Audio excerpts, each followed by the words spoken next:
without much ado, as we are aware that today the plan is to be very effective, and it's going to be possible to conclude the business of the day around lunch if we are more focused on the business of the day. Let me take this opportunity to welcome all of you. We have our other colleagues, some MECs and some other colleagues that are connected on the virtual platform. It's a hybrid session, so others are connected virtually, but they are going to be able to participate in this very important session. Let's quickly do the formal introduction, starting from my left, my political leader.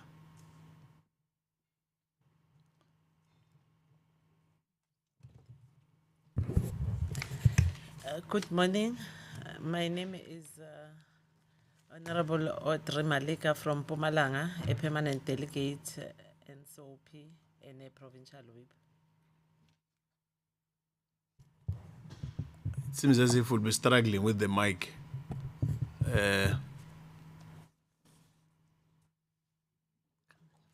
Honorable Mahlangu.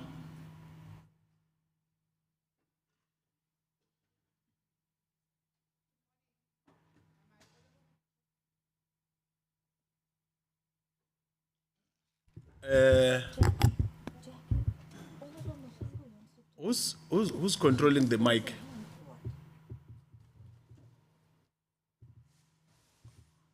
Maybe if you can be assisted to understand how the mics are controlled so that we can be able to.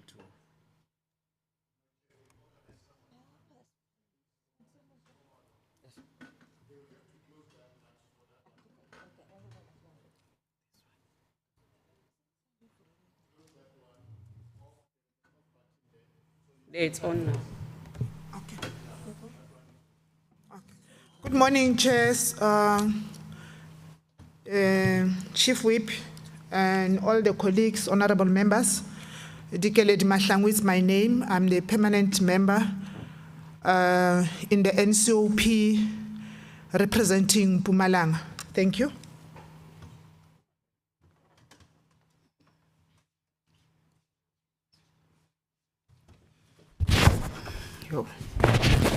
Morning, Chairperson and the Provincial Whip, the honorable members, and also the Chief Whip, members that are present in the House. My name is Ethel Nkosi, permanent delegate in the NCOP representing Mpumalanga. I thank you.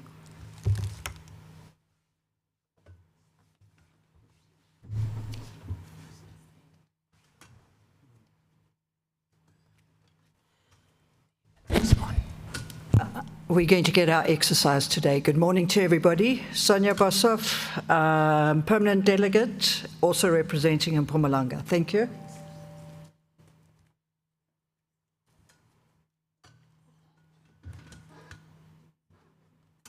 Chief Whip. Oh, okay.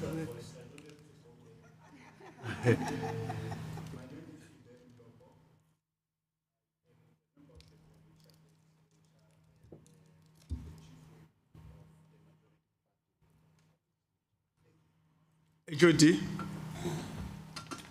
Thank you, Honorable Chair. I'm also going to join.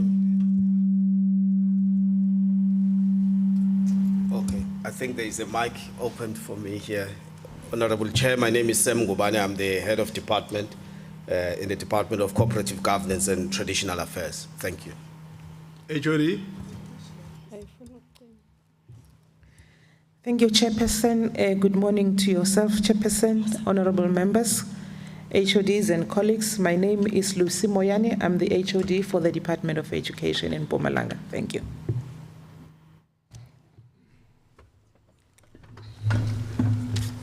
Morning, Chair and all honorable members. I am Magerule Skonya, the Caretaker Commissioner for the Public Service Commission in Limpopo. Mpumalanga province. I'm actually from Limpopo, that's why.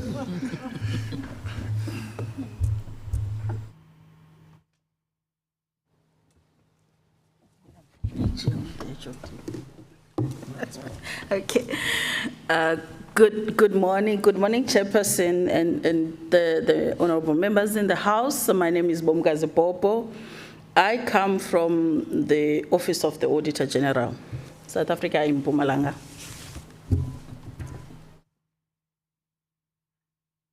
Thank you.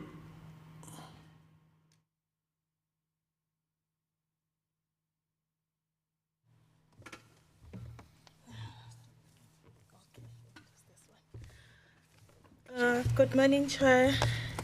Good morning to all honorable members. My name is Helen Kosi. I'm a state admin officer to the commissioner, as we have our caretaker commissioner in Mpumalanga, Mr. Sekonya. Thank you. Good morning, Chairperson, honorable members of the chamber. My name is Manzani Nkona from the Auditor General. Thank you. Good morning, Chairperson, honorable members, HODs, colleagues. I am Mandla Mkombo from Mpumalanga Legislature Administration. Thank you. Good morning, Chairperson and honorable members. I'm Haley McCurr representing the National Department of Human Settlements. Thank you. Good morning, Chair, and good morning, honorable members. My name is Monabisis Komolo. I'm the NCOP administrator here in the Mpumalanga Provincial Legislature.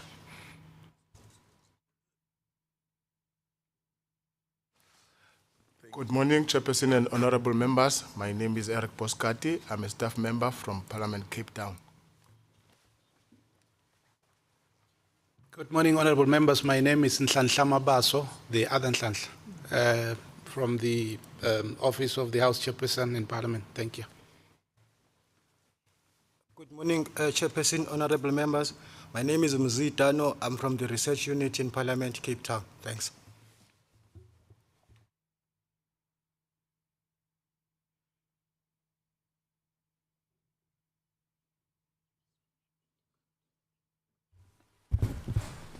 Good morning, Chairperson. My name is Patience Mpalo, NCOP.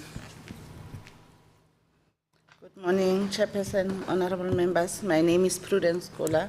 I'm the Senior Manager, Committees and NCOP within the Mpumalanga Provincial Legislature. Thank you. Thank you. From the virtual platform, we'll start with the MEC that are connected to formally introduce themselves. MECs.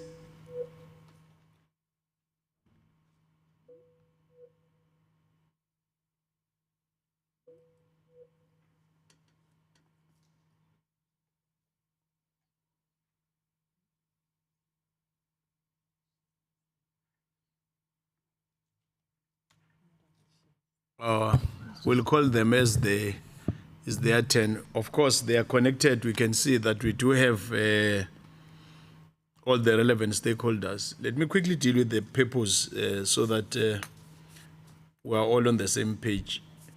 We are in a flagship program in Parliament called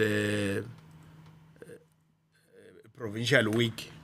On a provincial week, as we know that in South Africa, we've got two houses, the National Assembly and the National Council. Good morning.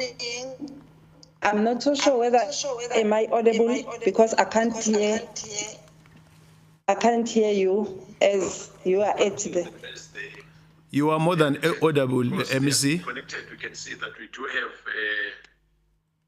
all the relevant stakeholders. Let me quickly deal with the purpose so that we're all on the same page. We are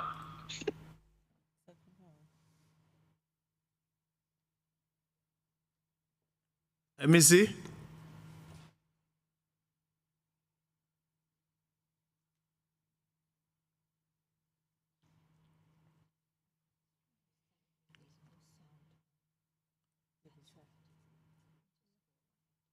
On the virtual platform, we do have MEC Shiba, Kokta. Okay. Let me introduce myself. I'm MEC Shiba for Kokta.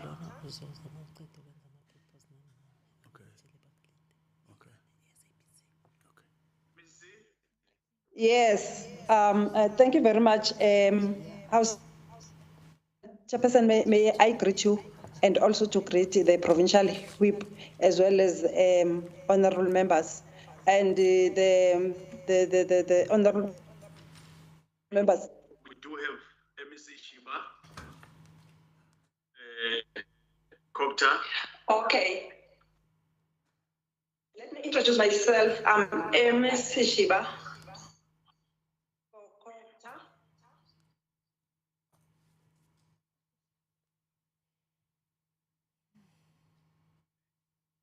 Yes, thank you very much.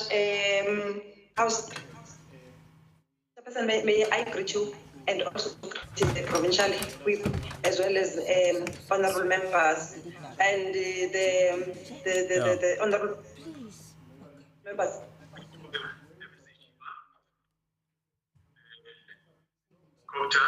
Okay.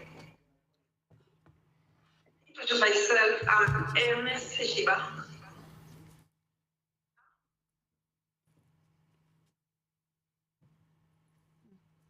Let's apologize. It's always the case once you are doing this thing and don't have the IT Thank you very much. expert around. May I greet you and also greet the provincial whip as well as honorable members and the honorable.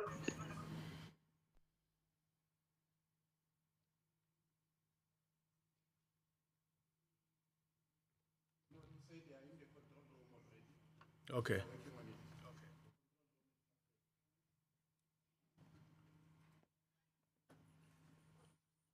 Let's get an indication once we're winning so that we can proceed with the program.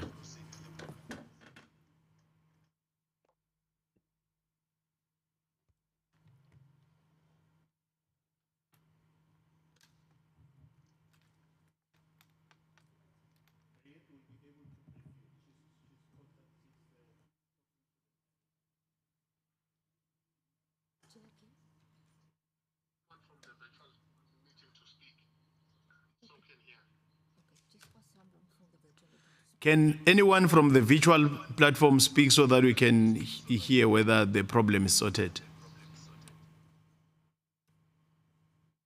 MEC? MEC Shiba. MEC Shiba. No, we're fine. Another MEC on the virtual platform? Councillor Mavuso. MC Lakshmi Councillor Mavuso, Public Works. Yes, Councillor Mavuso. Next.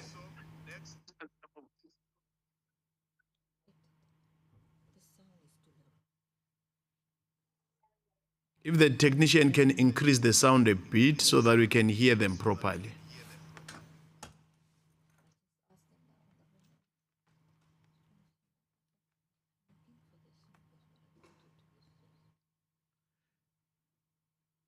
Let's start by allowing MEC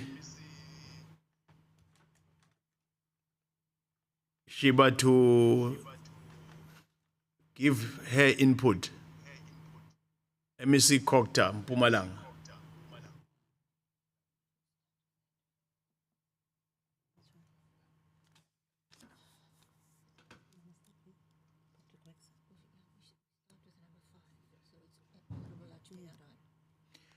It's MEC Lakshmi Narain connected?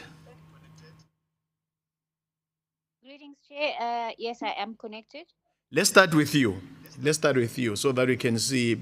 Try to be closer to your mic. Okay. No, thank you. Thank you, Chair, and greetings to all honorable members on this platform. With me online is my HOD, Mr. Charles Morolo, as well as the Acting Chief of Staff, Mr. Madiklaba. Chair, I understand that we are on the agenda in terms of scholar transport. I'm going to allow Mr. Morolo, the HOD, to indicate which chief directors are going to take us through the presentation.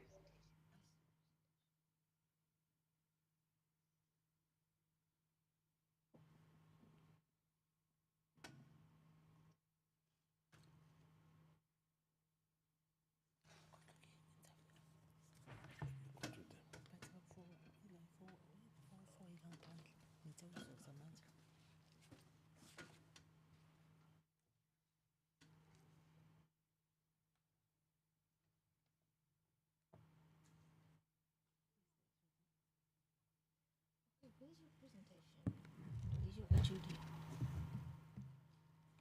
He's online, so is he just going to talk? Do you have a presentation? Is this the one that you sent the other day?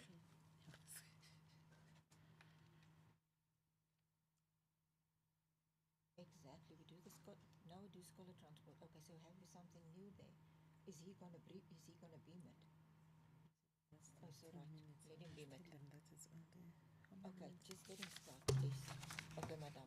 All right. Okay, It's 25 minutes, huh?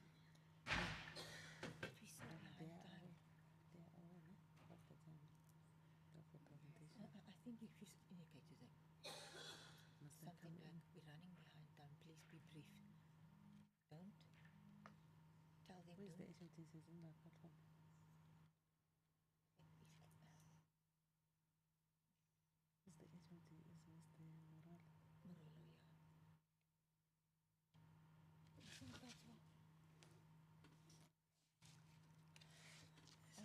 What? Can I just, I'll call you now. Where is the person that was talking?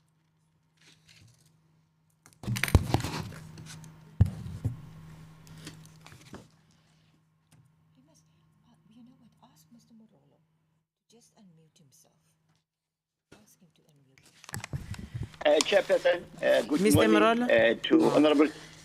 Good morning to the Honorable Chairperson and the members present, the Chief Whip. Yes, indeed, Honorable Chair, we are presenting scholar transport. The presentation has been sent previously to the Secretariat, and it is about the provision of safe and reliable scholar transport in rural areas. We have a presentation outline. I'm going to talk about the purpose, the background, the service delivery models, the role of responsibilities of various stakeholders, the statistical information, the scholar transport budget, the mechanisms to control overloading, discrepancies on the number of learners, the transportation of learners, fiscal wastage and corrupt practices, the challenges, the mitigating strategies to improve scholar transport services, and the recommendation. This is what I am going to present, Honorable Chair, as per the brief from the NCOP. So the purpose is mainly to provide an overview on the provision of safe and reliable scholar transport in the province, focusing mainly on Komazi, Bushbuckridge, and Tawacheu local municipalities. On slide number 4, we are giving background, and we are indicating that in August 2009, the Executive Council moved the function of scholar transport from the Department of Education to the Department of Public Works, Roads and Transport. The two departments then signed the scholar transport service level agreement, which basically outlines the role and responsibilities.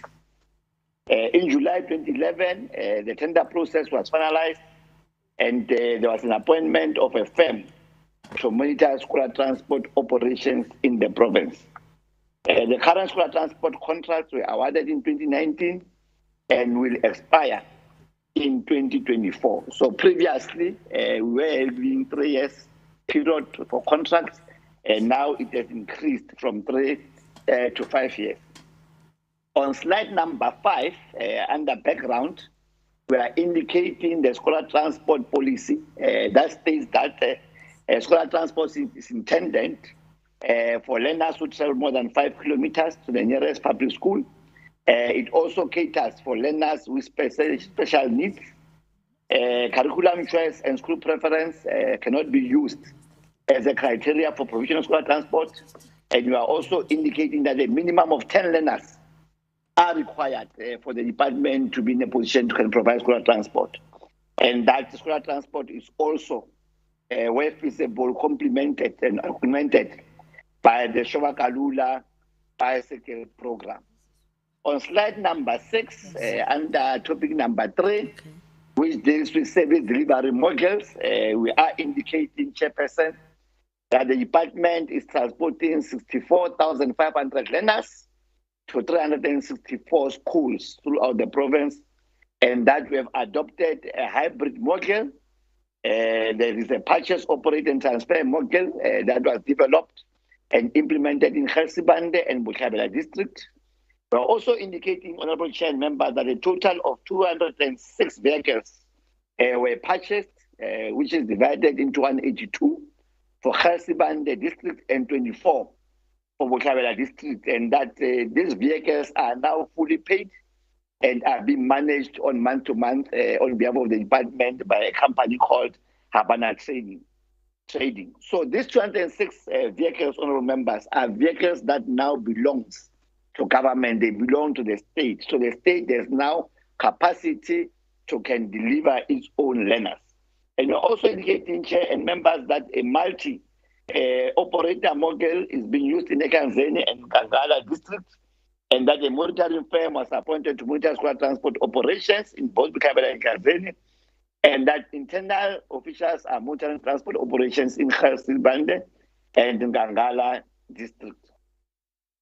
On slide number 7, under topic number 4, the roles and responsibilities, we are indicating and stating that we have an integrated monitoring plan that have been approved by the Provincial Management Committee, and other departments are now involved in the monitoring of school transport in the province. So the school transport is no longer only monitored by our Department of Public Works, Roads and Transport. We also have other departments which are also playing a role in the monitoring of school transport, such as the Department of Education, the Department of Community Safety, Security and License, and also COCTA. And we are also indicating the roles of this department. For example, Public Works, Roads and Transport, among others, it allocates monitors to routes, it identifies hazardous routes, it implements the provincial scholar transport policy, it releases an experience on the buses, among others. The Department of Education, it identifies dedicated teacher to monitor scholar transport at the school level. It involves the SGBs in monitoring at hazardous or dangerous pickup points and drop-off points, and also assist to implement the provincial scholar transport policy. Safety and security, conduct road safety awareness, which is very critical, and also provision of scholar transport and pickup, drop-off, and road crossings. COCTA is involved with community development workers to assist with the monitoring of scholar transport. So this is a 360-degree scholar transport monitoring plan, which involves various stakeholders, and it has proven, Honorable Chair and members, to be an effective system. On slide number 8, under topic number 5, the statistical information, we are indicating, Chairperson and members, that we have got a total of 135 operators in the province, divided in terms of Ekanzeni being 19, Gersibande being 55, Ngala being 61. We also have a total route network of 757, with the highest routes being in Gersibande at 436, followed by Ngangala at 212, and Ekanzeni at 109. We have a total number of 364 schools, with the majority being Gersibande at 211, Ngangala at 101, and Ekanzeni at 52. We have a total number of learners being 64,500, majority of the learners being Gersibande at 45,000, followed by Ngangala at 12,000, and Ekanzeni at 6,000. On slide number 9, we are indicating the name of operators and the number of vehicles contracted, and it indicates a total of 34 vehicles being contracted from various or from the 9 service providers in the Nkomazi local municipality. Slide number 10, it provides the list of schools that are benefiting from scholar transport, being Bukosubetu, Shongwe, Tanda, Second Land Komati, Libombo, Tinzalani, Mashalsi, Zandile, Loti, Ingela schools in Nkomazi. On slide number 11, also showing the number of operators in Bushbuckridge, which are 2, and the number of vehicles being 15, with Habana managing 13 government-owned vehicles. And we are also indicating the number of schools that are benefiting, which is Mashia Mukwena, Makosana, ML Nkuna, Chayaza, Daimani, Zakani, Manyangani Secondary School. So these are the schools that are benefiting from school transport in the Bushbuck-Rich local municipality area. And Tabacheu, we are indicating that we have got one operator with 11 buses, which is Abana, operating the 11 government-owned vehicles. And the schools that are benefiting from the service of school transport are Mashishing, Sikila Secondary School, and Tabacheu Boarding School. That is on slide number 12. The information that I'm presenting is reflected on slide number 12.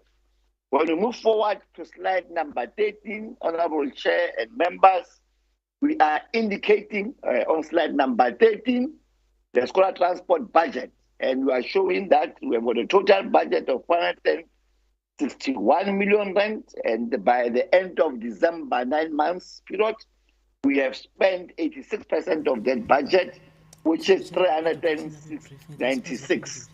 That is the budget that we have spent as reflected on slide number 18.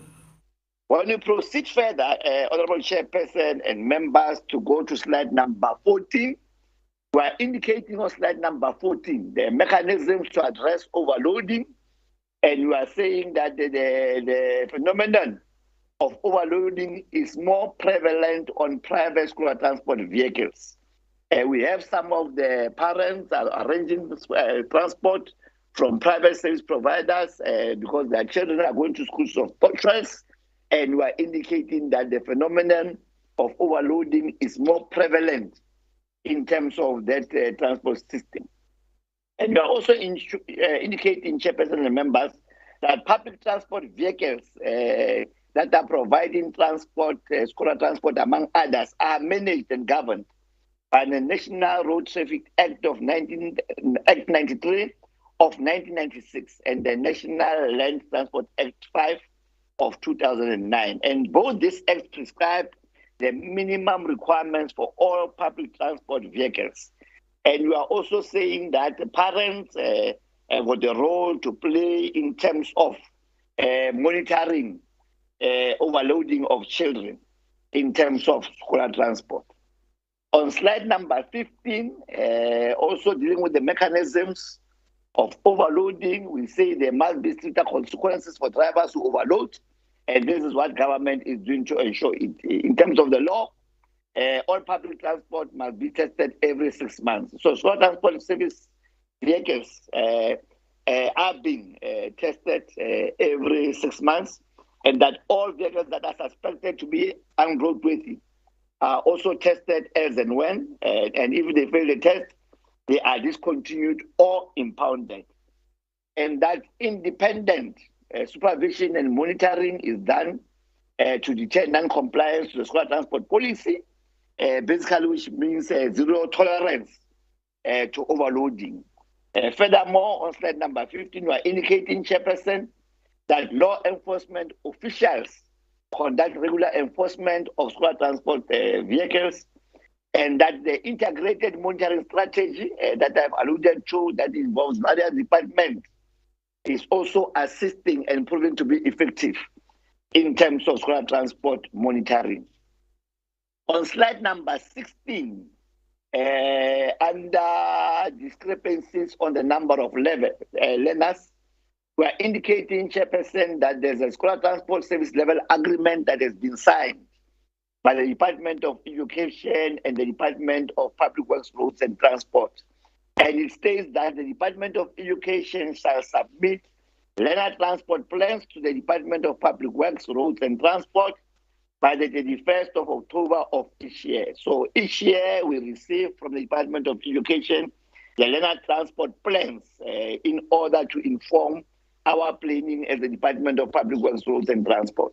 But it also indicates that by the 31st of each year, the Department of Education shall submit confirmation of annual statistics, or basically the learners that needs to be transported. And these initiatives are mainly intended at minimizing discrepancies of learner numbers.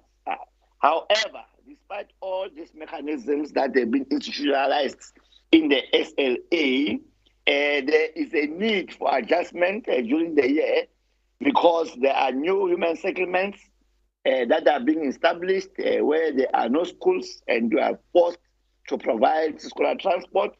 And there's also closure of old schools and opening of new schools. So it provides for flexibility during the financial year or the academic year for us to make certain adjustments to our routes and the number of service providers and operators that we have. In most cases, these changes in demand for solar transport has got some financial implications. In the event where we increase the number of operators and the vehicles, it's got implication in terms of putting budget pressure on the Department of Public Works, Roads and Transport. On the next slide, which is slide number 17, under topic number 9, which is the less transportation of learners, Chairperson, we're indicating that as government, we are committed to ensure attendance, students to be physically available in the classroom or learning place in specific time.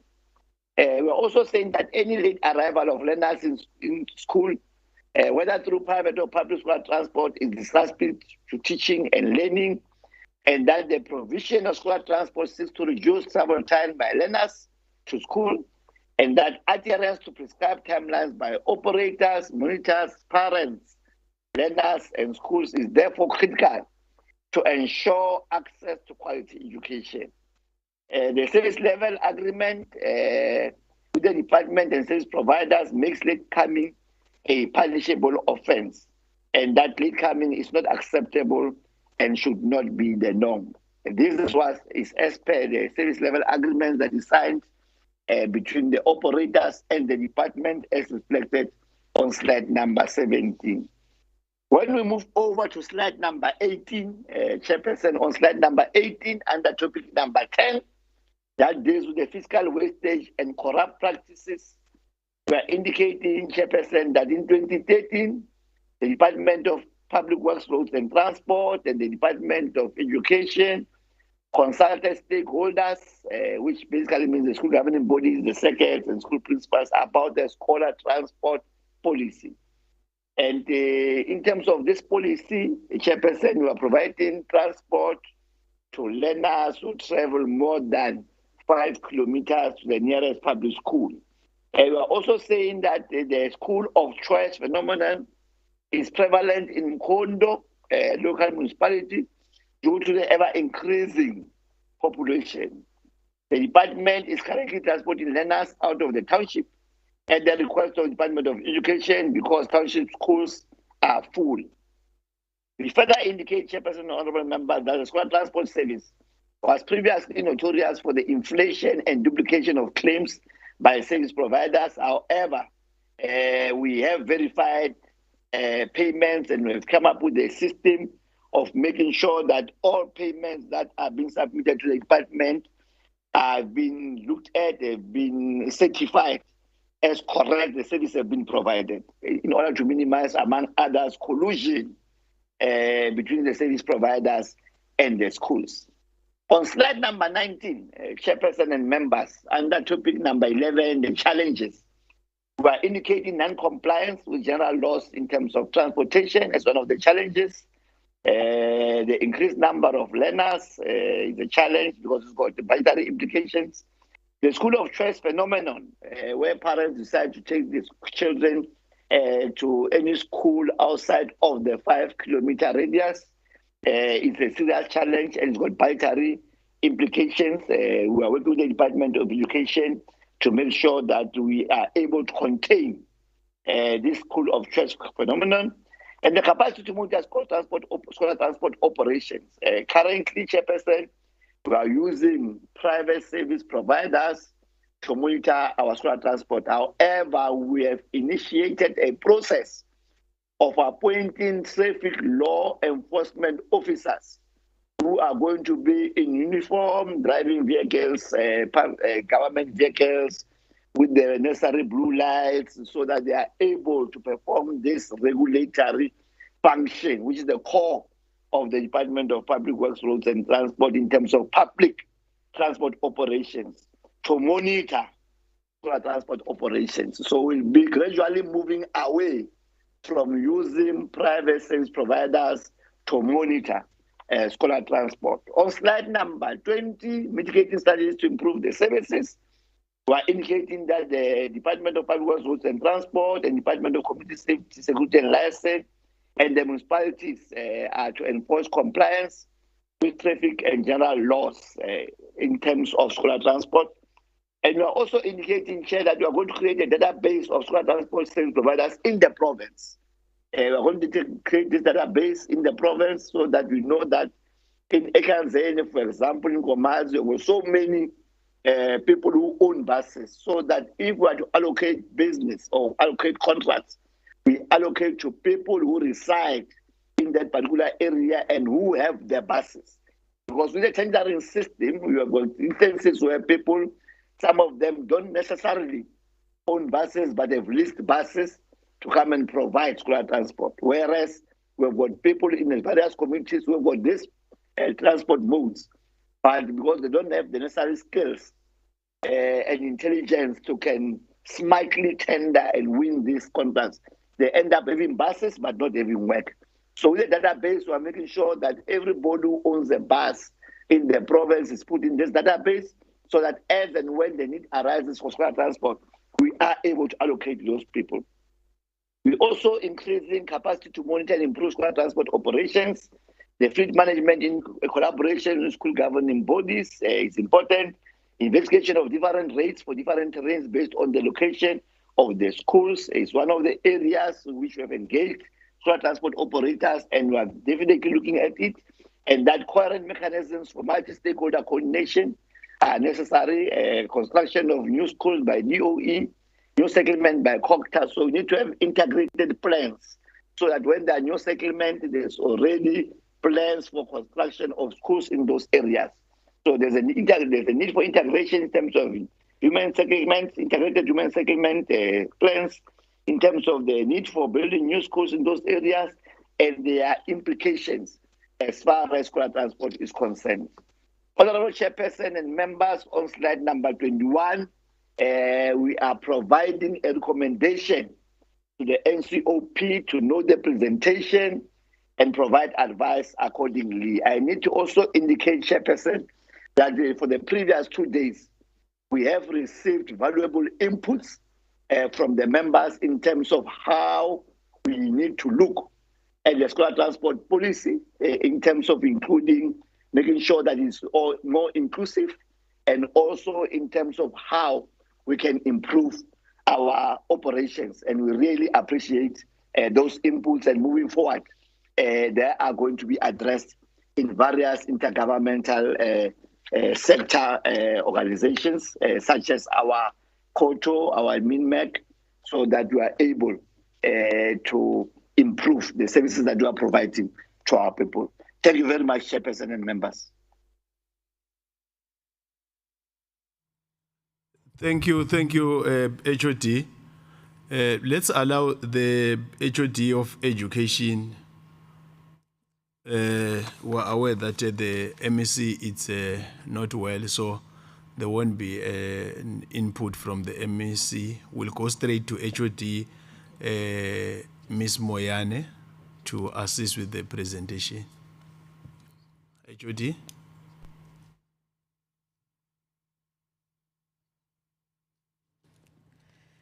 Thank you, Chairperson. My greetings once more to yourselves, the honorable members, the DBE, the Public Service Commission, and all the colleagues in the House. I'm not alone for this presentation. I am here together with the officials from the department, and specific mention it's for Mrs. Maribe, who is the Chief Director responsible for infrastructure planning and delivery in the Department of Education. I will be making the presentation focusing on the overall situation in the province in terms of the areas of interest that the NCOP has requested the Honorable MEC to report on, but would also zoom into the 3 municipalities that the NCOP has been visiting in the province, which is the municipality of Bushbuckridge, Tabachwewu, and Nkomazi. In our case, as education, we have 4 education districts. You would have heard HOD Morolo speaking of 3 districts in the province, but education has 4. Ehlanzeni is divided into 2, which is Bohlabela district and Ehlanzeni. So when I refer to Ehlanzeni, I would then be speaking to the municipality in Nkomazi and Bombela. And when we speak of Bohlabela, that would be the municipality of Bushbuckridge and the municipality of Tabachwewu. The presentation has been sent. I'm not sure how the system works, so everybody moves their own. I'm not sure, or should I move? Everybody would move their own. Okay, thank you. In terms of the areas that we were asked to speak to, in slide number 2 already we're speaking to whether there is adequate school infrastructure provisioning in the municipalities. We want to indicate, Honorable Chair, that due to historic low investment in infrastructure and lack of maintenance in public school infrastructure, the province does experience huge backlogs in the provisioning of infrastructure in line with the norms and standards for infrastructure provisioning in the sector. Currently, as per the framework for effective schools developed by the province, the estimated backlog is at 34 billion. Apology there, we indicated it as million, it's 34 billion, based on the prescriptions in the norms and standards of infrastructure. And that includes condition priority maintenance.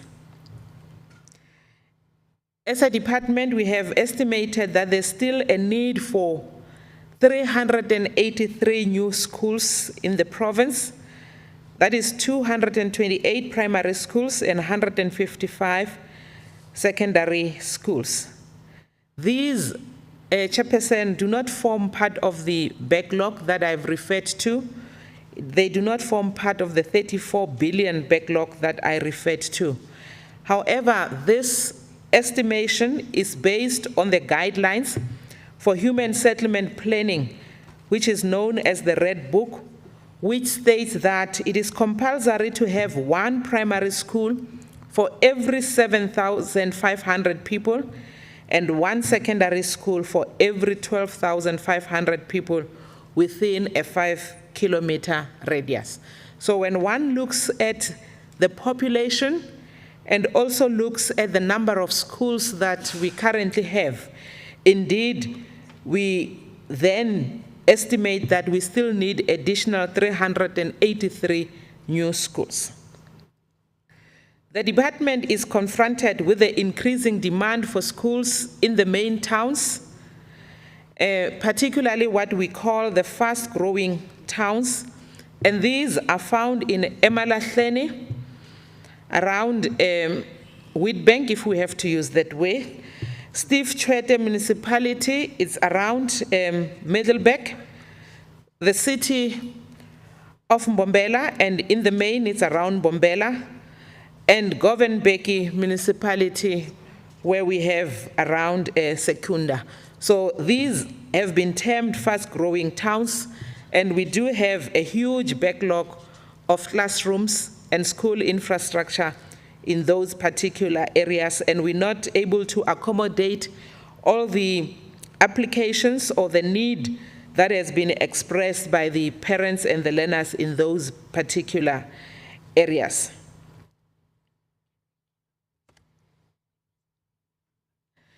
In the next slide, Chairperson, we then respond to whether there is adequate school infrastructure provisioning in these municipalities. I've indicated that we do have a backlog.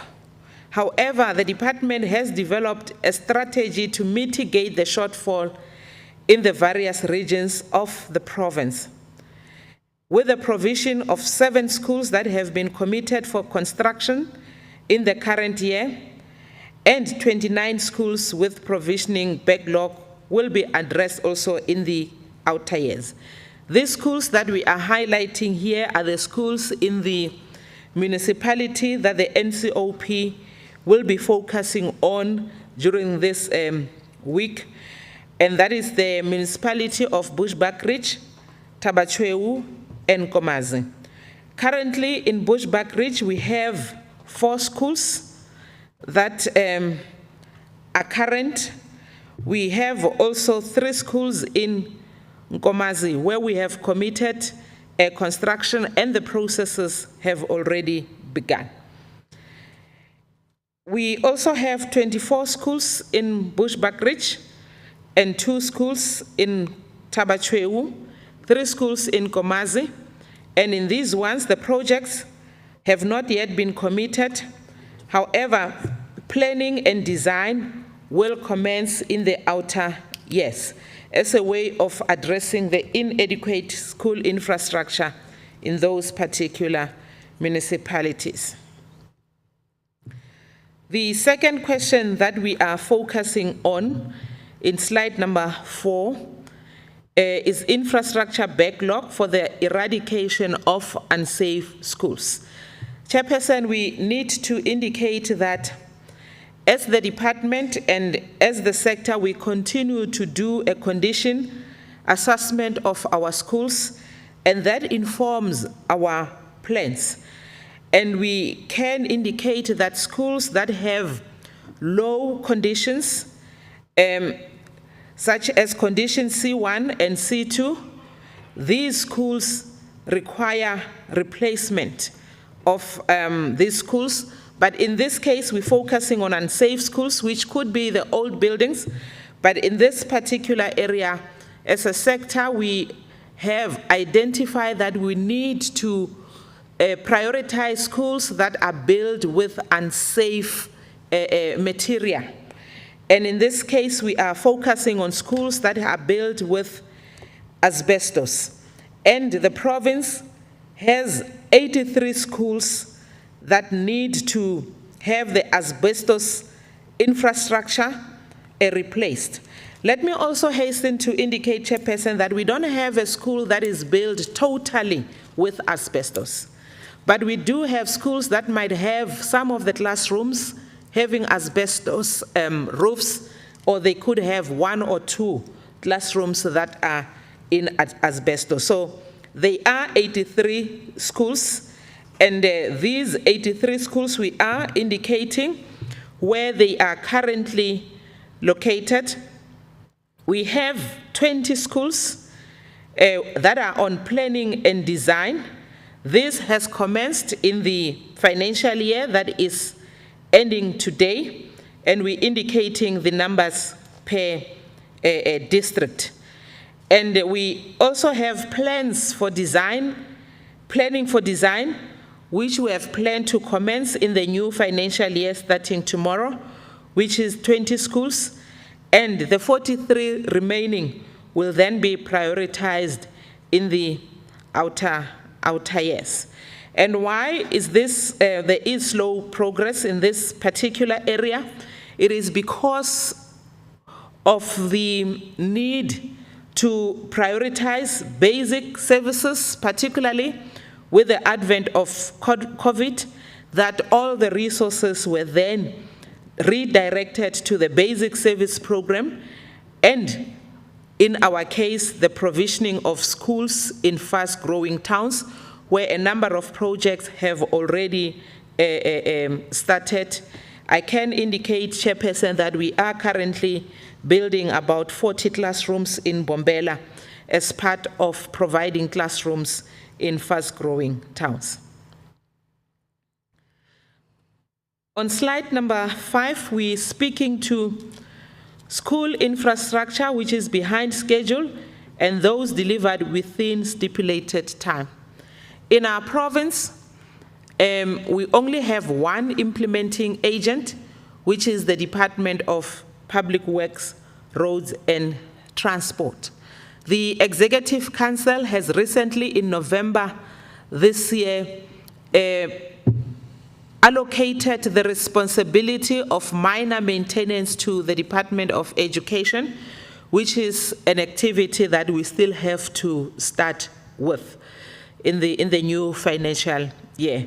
So we're implementing these infrastructure in partnership or through the Department of Public Works, Roads and Transport. And this report that I'm providing here, it is a report put together by the two departments. As a province, we have a total of 162 projects which are behind schedule. And we're indicating here in terms of the education districts, the number of these 162 projects. 25 of them are in Bombela, 75 in Ehlanzeni, 27 in Kangala, and 35 in Hrd Sibande. We also want to indicate that we do have projects that have been completed in this current financial year, and there are 196 projects, and we indicating that this 196, 37 are in Botlhabela, Ehlanzeni are in 85 in Ehlanzeni, 32 in Kangala, and 42 in Hrd Sibande. The question was about infrastructure that is behind schedule. And I did indicate that we do have 162 that is behind schedule. However, we also want to indicate to the NCOP that we do have projects that are currently running as per they are scheduled, and there are 296. And we're indicating per district, 75 in Botlhabela, Ehlanzeni 94, Nkangala 77, and 50 in Hrd Sibande. Yes, Chairperson, we agree that there are projects that are behind schedule, but at the same time, there are projects that are on schedule. In slide number 6, we are responding to the question again, infrastructure backlog and school infrastructure which is delivered within stipulated time. We want to indicate here that the department from 2020 to date has completed 81 schools in the 3 municipalities where construction has been completed. This includes the construction of classrooms, the construction of toilets, and provisioning of water. And the table below indicates the 6 capital projects backlogs on the provisioning for unsafe schools in these selected municipalities. In Bushbuckridge, we're indicating that we have 31 schools, Tabachwewu 2 schools, Nkomazi 48 schools, and in these areas, or in these, the projects have been completed, and we can confirm that the facilities are functional. We do have capital projects on backlog where procurement is outstanding, and they are 4 schools in Bushbuckridge, 1 school in Tabachwewu, and 1 school in Nkomazi.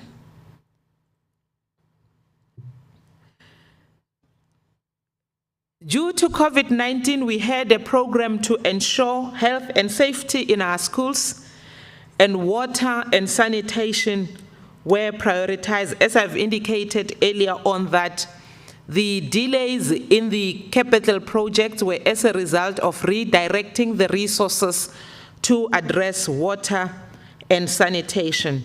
And we want to respond to the question on the provisioning of water and sanitation, and if there are any backlogs in these areas in the identified municipalities.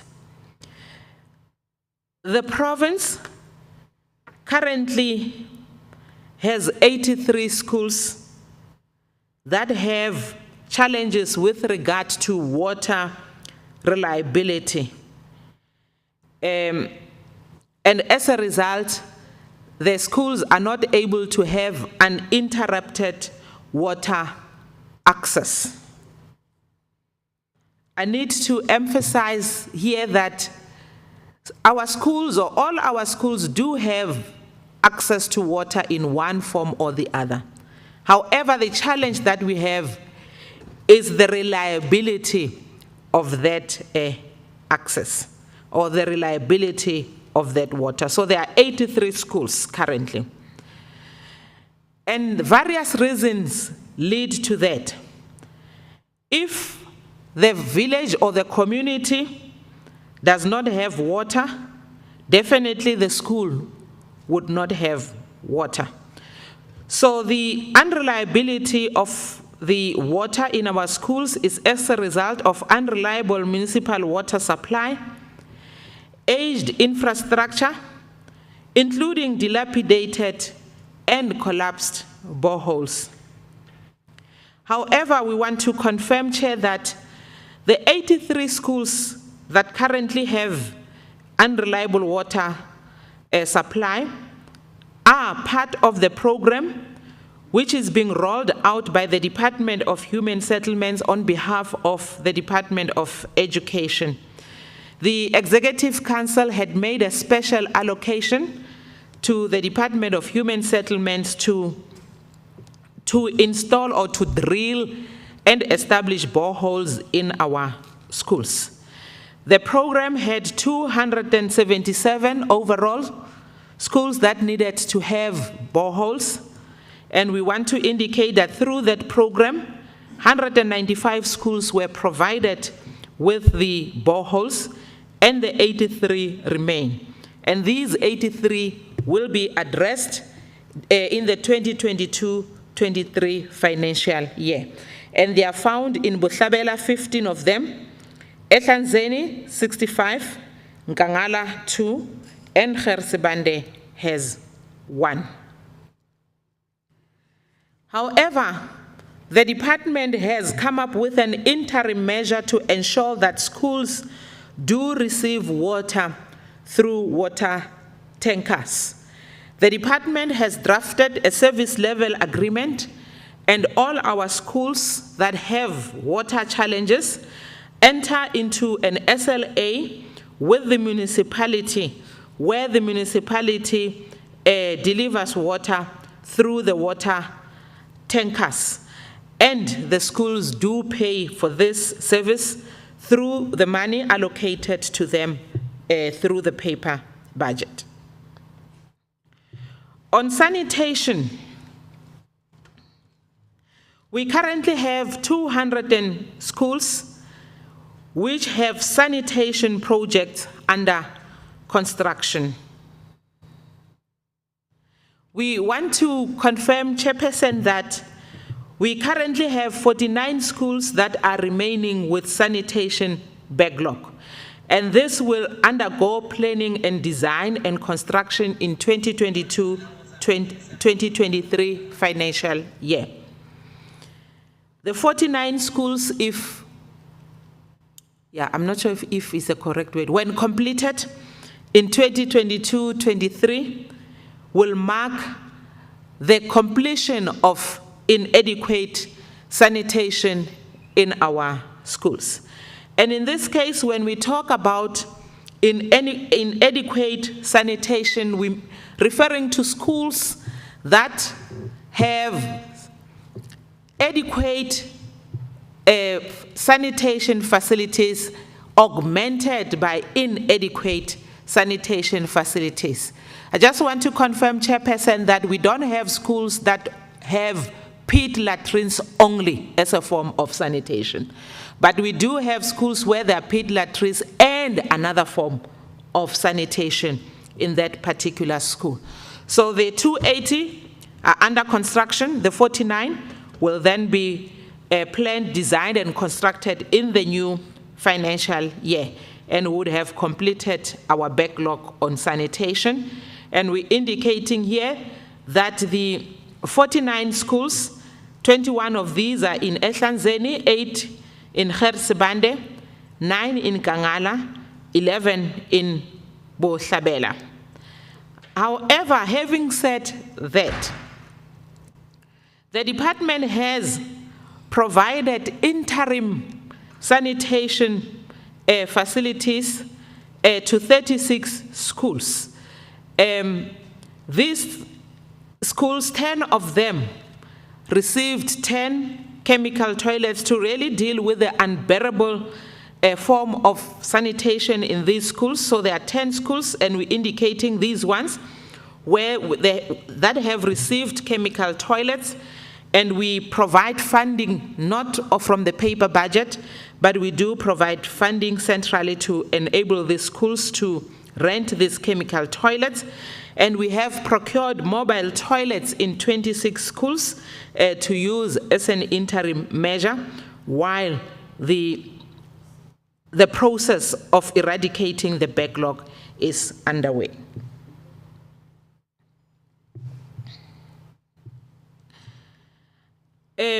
The number of unsafe toilets in the chosen municipalities, we continue with the previous area and focusing on the identified municipalities.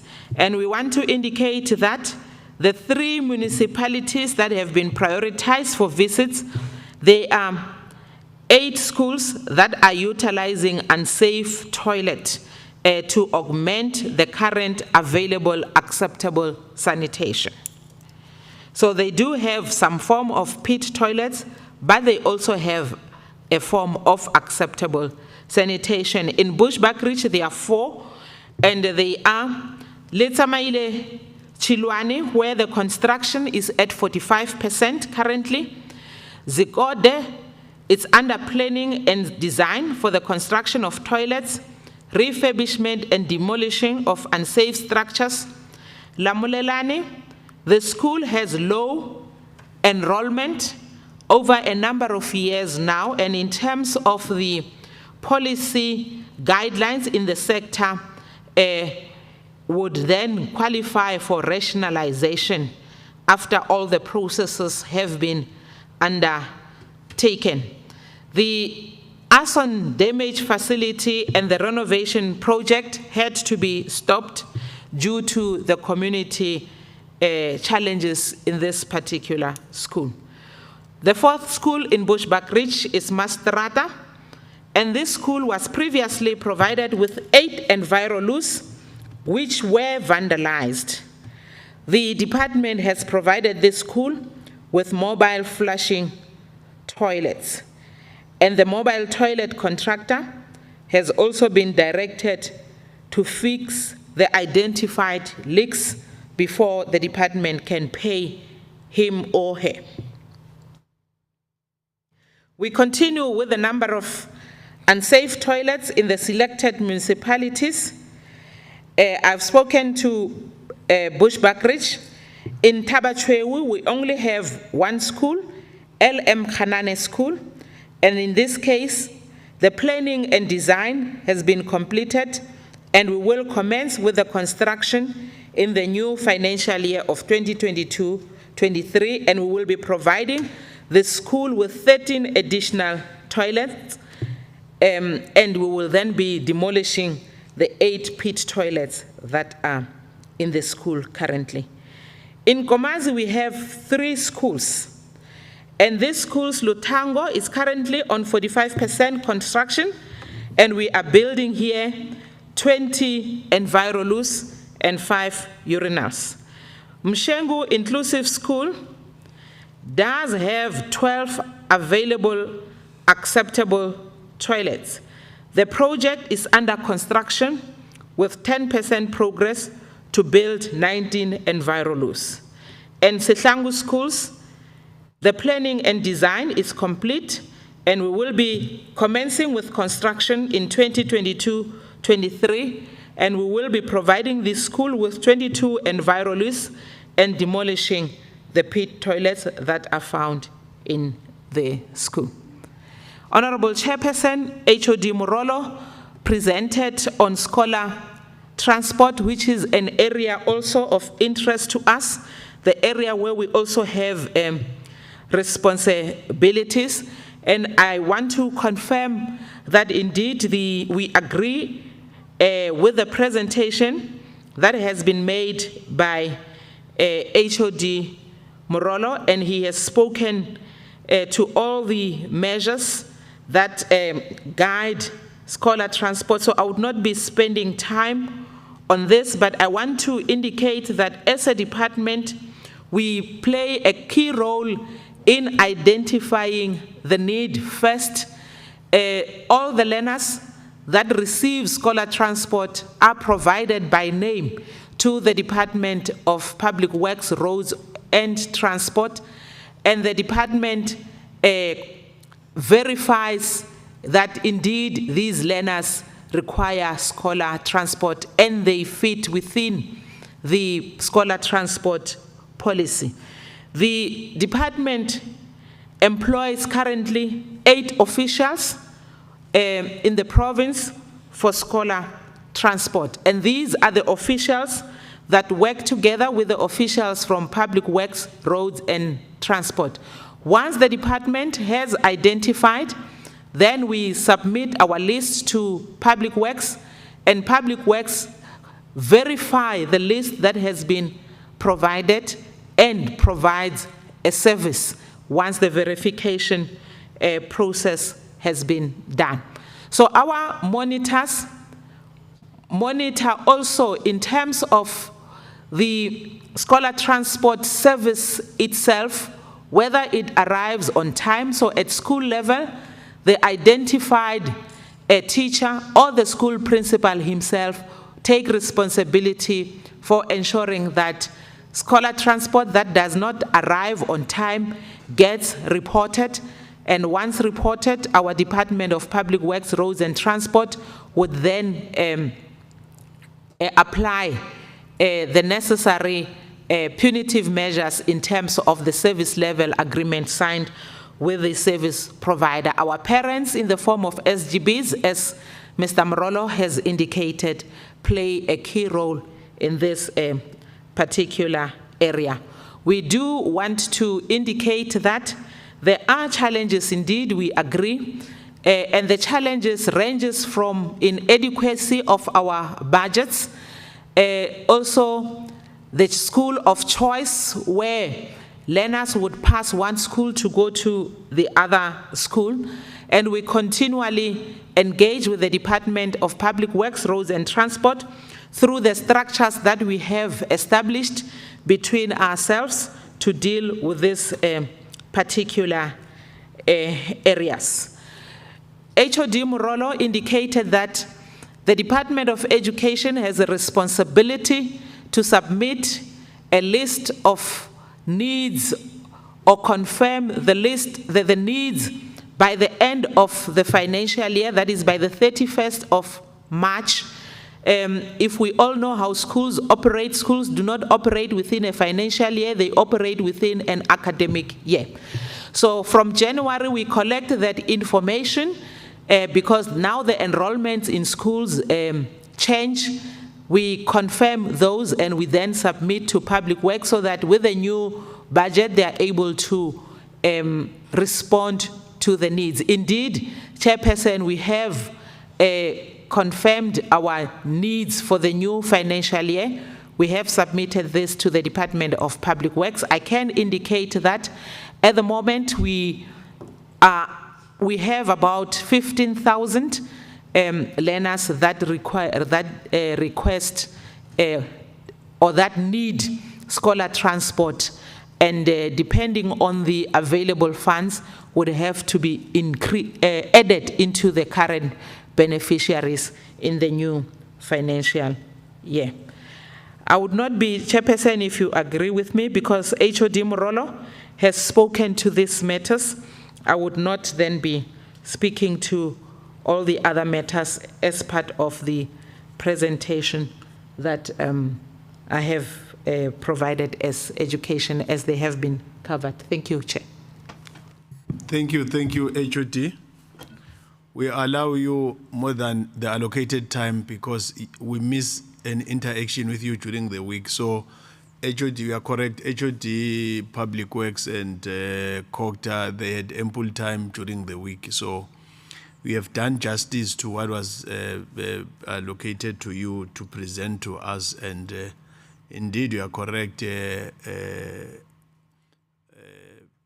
HOD Public Works has already covered the part of the scholar transport, and you concur with what has been presented to us. AG, Auditor General.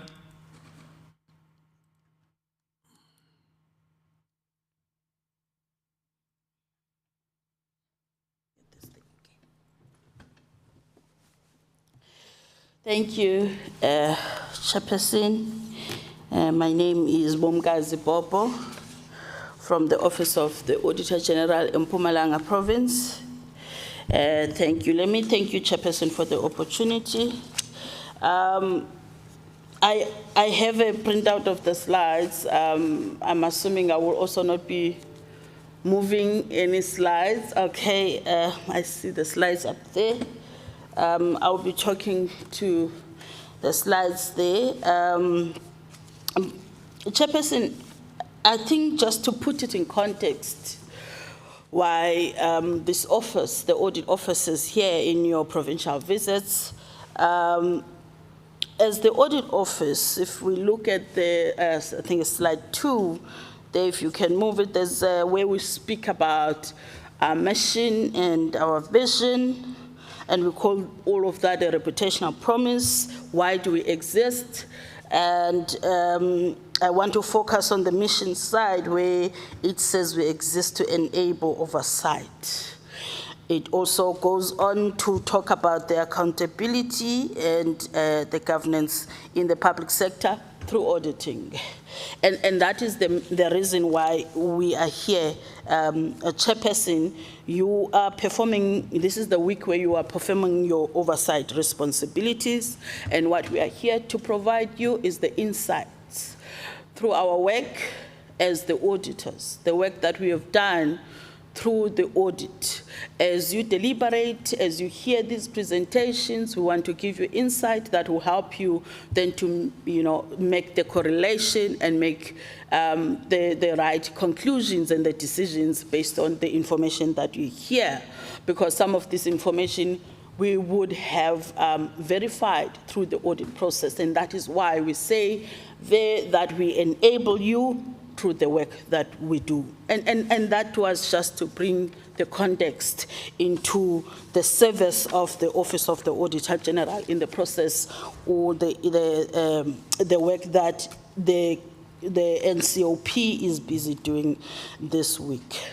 So we were called to present, come bring, get our inputs on specific things here, and our scope is going to be limited, Chairperson, because the audit does not look at everything each year.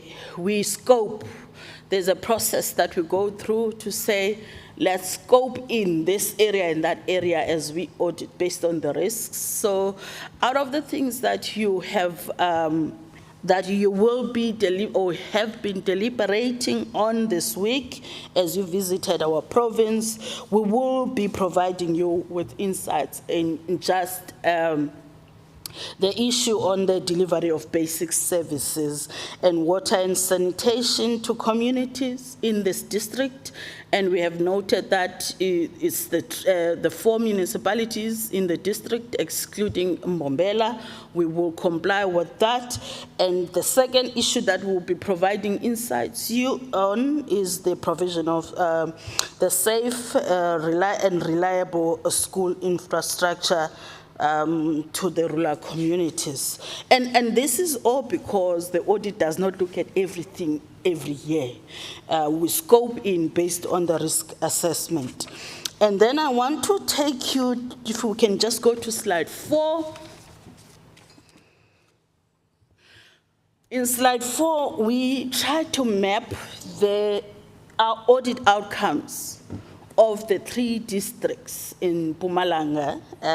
We've got Ehlanzeni, we've got Nkangala, we've got Hrd. The reason why we did that, Chairperson, we wanted you to appreciate the outcomes of this district that you have visited in this week in your visit. So if you look there, I'm not going to go into detail, but you know, if you just look, the colors are deliberate. So if you look at those colors there, you see green colors, you see yellow colors, you see red colors, or purplish colors. And if you look, the purple red colors are the colors that we don't want to see. Those are the colors that are indicative of the not so good audit outcomes. We're talking about the adverse outcomes with opinions. We're talking about disclaimers, opinions, the red. The purple is the adverse. The yellow will be talking to your unqualified. And then the green will be talking to your clean. So if you then taking this context that I've just provided and you map across these three districts, you'll see that Ehlanzeni is actually the better. I don't want to say best. It's the better performing of the three districts in Mpumalanga because they do not have, they only have clean audits, and they also have unqualified audits. They also have qualification. They do not have the adverse, they do not have the disclaimer. And that's the picture that I wanted to bring to the committee as you go through the understanding of this district in terms of financial and performance reporting. And then if we go to the next slide, which talks to, I think it's slide 5. That slide then focuses to Ehlanzeni, what you have now visited, where your focus is at. And it's just to compare over the 3 years, what is the performance in terms of the audit outcomes of these municipalities. And let me also again remind you, Chairperson, that these outcomes exclude in Bombela, the city of Bombela, because that was not part of the brief that we got. So we only have 4 municipalities instead of 5. So if you look at that picture, you would see, Chairperson and the members, that over the 3 years that we have actually improved in this district, because we have tried to get rid of the qualifications over the past 2018, 19, 19, 20, which was Tabacheu, and in the current year, 2020, 21, now we have municipalities that are qualified in the audit outcomes, 3 of them, and 1 that is clean, that is Ehlanzeni. So in the qualified is the Bushbuck Ridge, Nkomazi, and Tabacheu. So we are going somewhere, Chairperson, if we can just be consistent in that journey. And then if we move to the next slide. So what we do, what informs our audit, Chairperson, is what is directed by the Parliament, what is directed by the legislature. So in terms of the priorities, what must we focus on, or what must these departments, education was here, standing, giving us a feedback, public works was here, giving us feedback, but what informs that is the direction that is set by the country, the direction that is set by the needs of the country, and we call those things priorities. What do we prioritize in each year?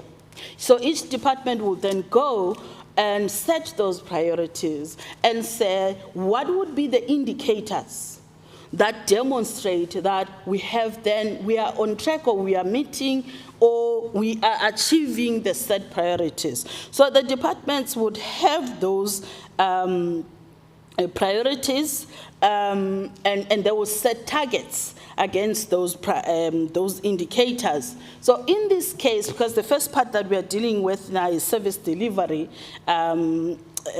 focusing on the municipalities, it's the same principle. So the municipalities then would have their key performance areas based on the direction that the country is taking. They will set the indicators for those key performance areas, and they will set the targets that they want to meet each and every year. What we then come to do, Chairperson, is to look at those indicators and how they report on those indicators.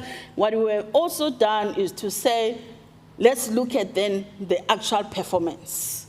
What you are reporting in terms of the framework versus the experiences on the ground. Because sometimes there would be discrepancies based on what you need to report on versus what the citizens are experiencing your performance on the ground. And I want to give this committee both the feel of those two worlds, how we report versus how our citizens are experiencing our work on the ground. And I'm going to start with Bushbuck Ridge, and that is I think it's slide 6. So Bushbuck Ridge, we selected, in fact, in all of these municipalities in the year 2020-21, Chairperson, we focused on the basic service delivery. This is now the service delivery around, the water and sanitation, the infrastructure around that. So that's what we focused on, because as the audit, we can't test everything every year. We've got that kind of limitation. But if you look at Bushbuck Ridge municipality, we looked at that KPA, the basic services, and we're talking about focusing on, water and sanitation. They've got a series of indicators in that slide. And they have performed, they've got set targets that they wanted to achieve, and they are also having reported achievement. And then we audited, which is the fourth column, where we say then this audited value. And if you look at that column, you would see that there would be discrepancies between what they say they achieved and what we came in to audit and verify. Now, the verification that we do helps this committee in terms of the credibility of the information that is out there. It helps this committee in making the decisions that it needs to make in terms of the performance of this municipality. So you will see that there's about 1, 2, 3 indicators where then we differ in terms of the actual performance, and we indicated that. So we say, based on the audit work that we've done, when you talk about the percentage completion of development of water master plan, you say you achieved 80%, we say what we can verify is 49%. And so as the refurbishment of the Mkuhlu water, the water project, as well as the last one, which is the percentage completion of the upgrade in the intermediate booster pump station. So there we are saying what you are reporting to have is not what you actually can prove that you have delivered there. And that information then, Chairperson, helps you when you make the decision that, look, instead of going out of this session thinking that the municipality has reported 80%, 25%, 60%, they actually, then those figures need to be, taken with a little bit caution, because what we have audited is that you can't, the municipality could not, provide substantially proof on how or whether those reported targets were actually achieved. So, and that's what we report, that's what our opinion is in terms of the service delivery on the water and sanitation services around Bush. So what we also do then we'll go visit, we select a project and we visit that project. We inspect certain things, we put a scope around that. So what we visited in the Bushbuck Ridge municipality is 3 projects. One was the provision of bulk water infrastructure and reticulation at Itirelang, the upgrading of Mavelgen, that is the water reticulation, provision of water reticulation at Otherstone. What were we looking at there on those projects? We looked at whether the procurement was done in terms of the laws and regulations that govern the procurement in the public sector. We also tested whether the spending was accounted for accurately. We also assessed the achievement of those project milestones, because there is an issue about the timelines in which the project starts and when the project finishes. On those 3 areas, we didn't find any material issues with those projects that we visited, Chairperson. The message then is, we are saying, while the municipality has reported have achieved some of its planned targets on key service delivery indicators, the municipality is unable to provide reliable report on the performance against its planned targets. And we are talking about the differences between what the municipality says they achieved versus what they can actually provide evidence for achievement. And I'm talking about the 3 issues that I noted there, which is the completion of development of water master plan, refurbishment of Umkuhlu, and the percentage completion of the upgrade of intermediate booster pump station. So we are saying that information, as far as the audit is concerned, is not reliable because there wasn't enough or appropriate and sufficient evidence to prove that the municipality actually then provided or delivered on that mandate. And then we move on to Nkomazi, and that is slide 8. We did the same on Nkomazi. We looked at water and sanitation, the basic service delivery, water and sanitation, and the infrastructure relating to that. And Nkomazi has got about 2 indicators there. And Nkomazi reported the level of the planned target on these indicators and the actual achieved. We didn't agree with some of these actual achievements, but as we were discussing with them, then they understood that what needed to be reported is what we audited. Hence, you would not see unlike Bush, where we have the audited figure versus what the municipality is saying. So then what ended up in the annual report that you are interrogating today is the figure that we are comfortable with. We'll say it's reliable, that you can then make any decisions based on that information that is there. So what we are saying then is that the information that Nkomazi is displaying just on that KPA, basic services, the information that they are displaying there is reliable. You can make conclusive decisions based on that information because we audited and we did not have, they corrected any findings that we brought, we raised, and any discomfort that we had with that information. So that is the information that is credible and that will allow this committee then to make decisions based on the audit. And then we also visited a couple of projects there. about 4 of them. Construction of Mjejane water supply, upgrade of NAS water scheme, construction of 300 toilets in Old Village, construction of 300 toilets in New Village. So that's water and sanitation.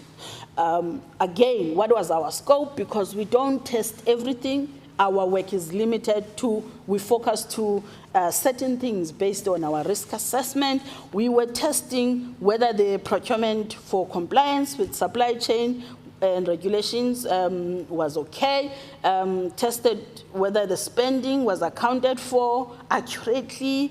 We assessed the achievement of the project milestones, and on the sanitation, we assessed the reasons for non-achievement of the targets as these projects had not commenced at the time of the annual performance.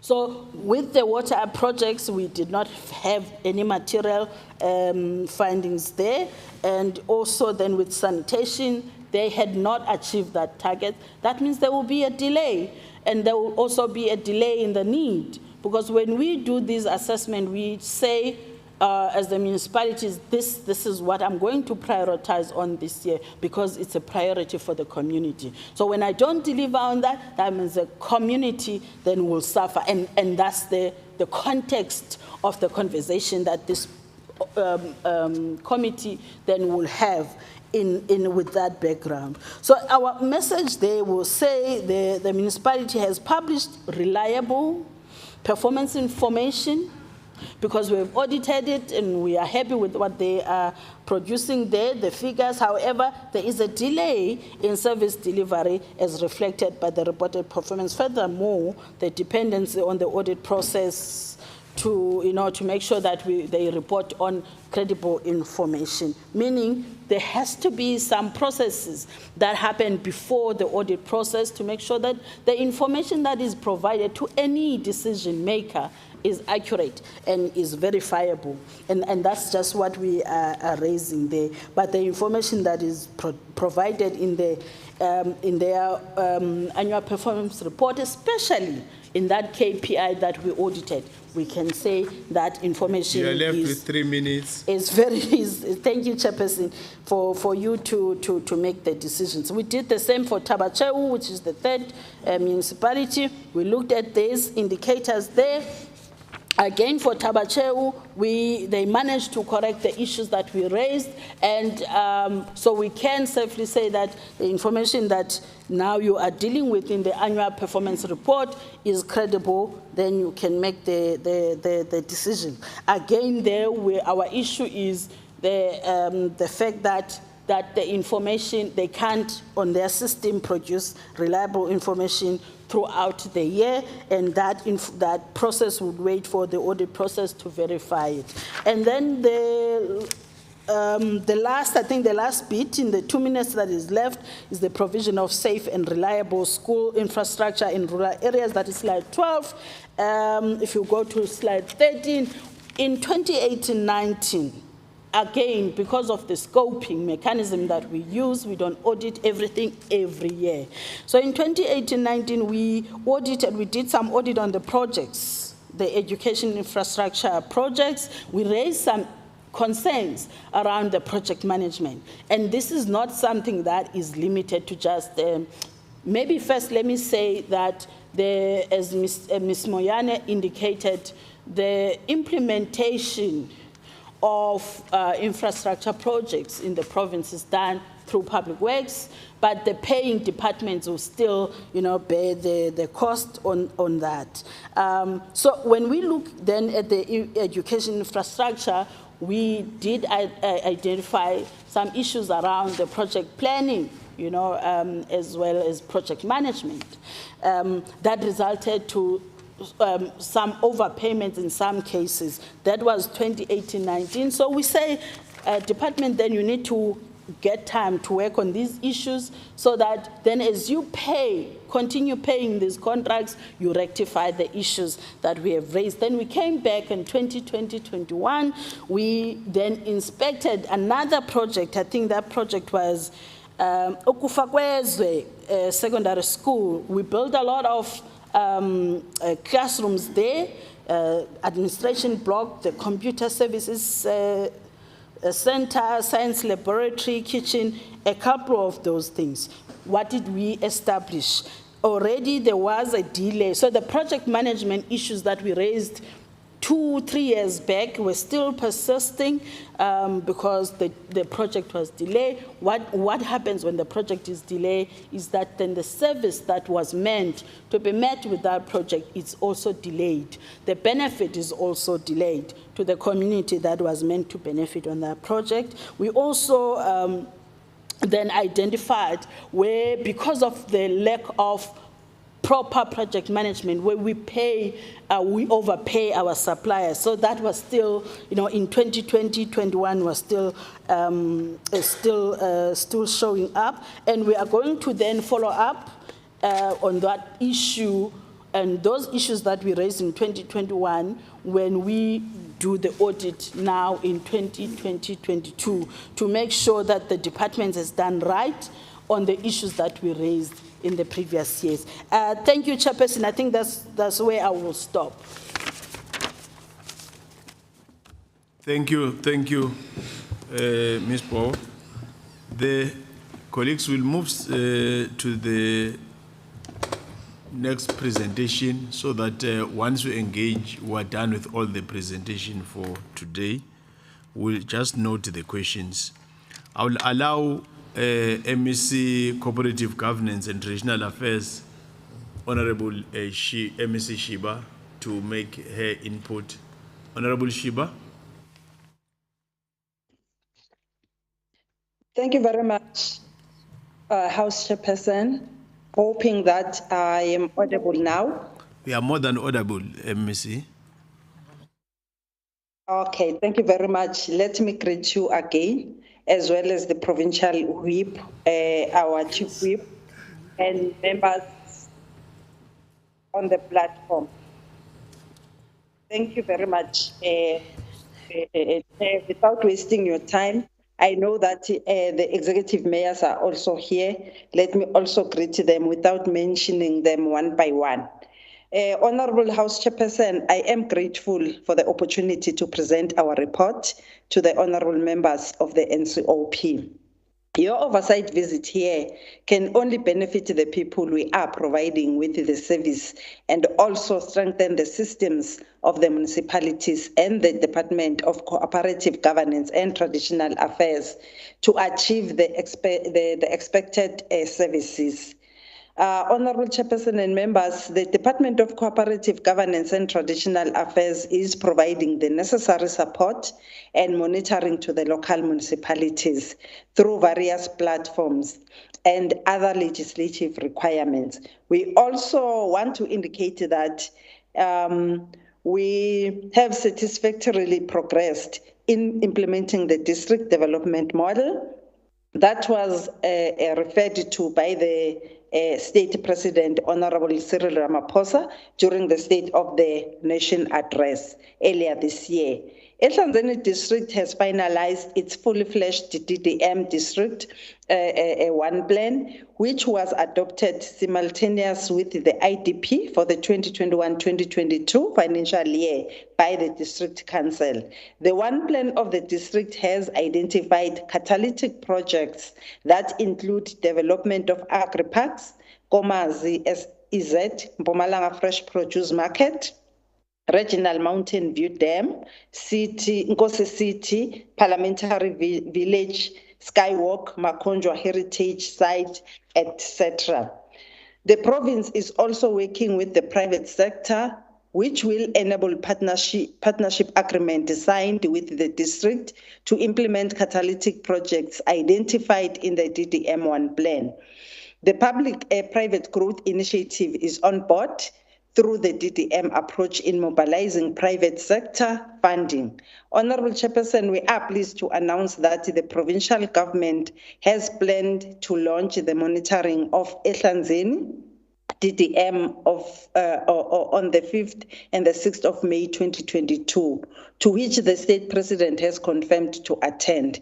The report we are presenting today will show the status of basic services that we are providing to the people of Ehlanzeni district through City of Bombela, Bushbuck Ridge Local Municipality, Nkomazi, and Tabachwew. The report also captures the areas of concerns that need to be prioritized to ensure sustainable service provision to cover all the households of the district. This will cover the effect of the growing population within all 4 municipalities, the aging infrastructure, and the challenges of settling the ESCOM account. Honorable House Chairperson, with your permission, allow the HOD Ngubane to give just a synopsis of the report, since the detailed report was forwarded to your good selves for perusal in your spare time. Thank you very much, Honorable House Chairperson. Thank you. Thank you, Honorable MEC Shiba. I can confirm that indeed, even yesterday we got the apology, and HOD Ngubane was with us throughout, and he has done justice.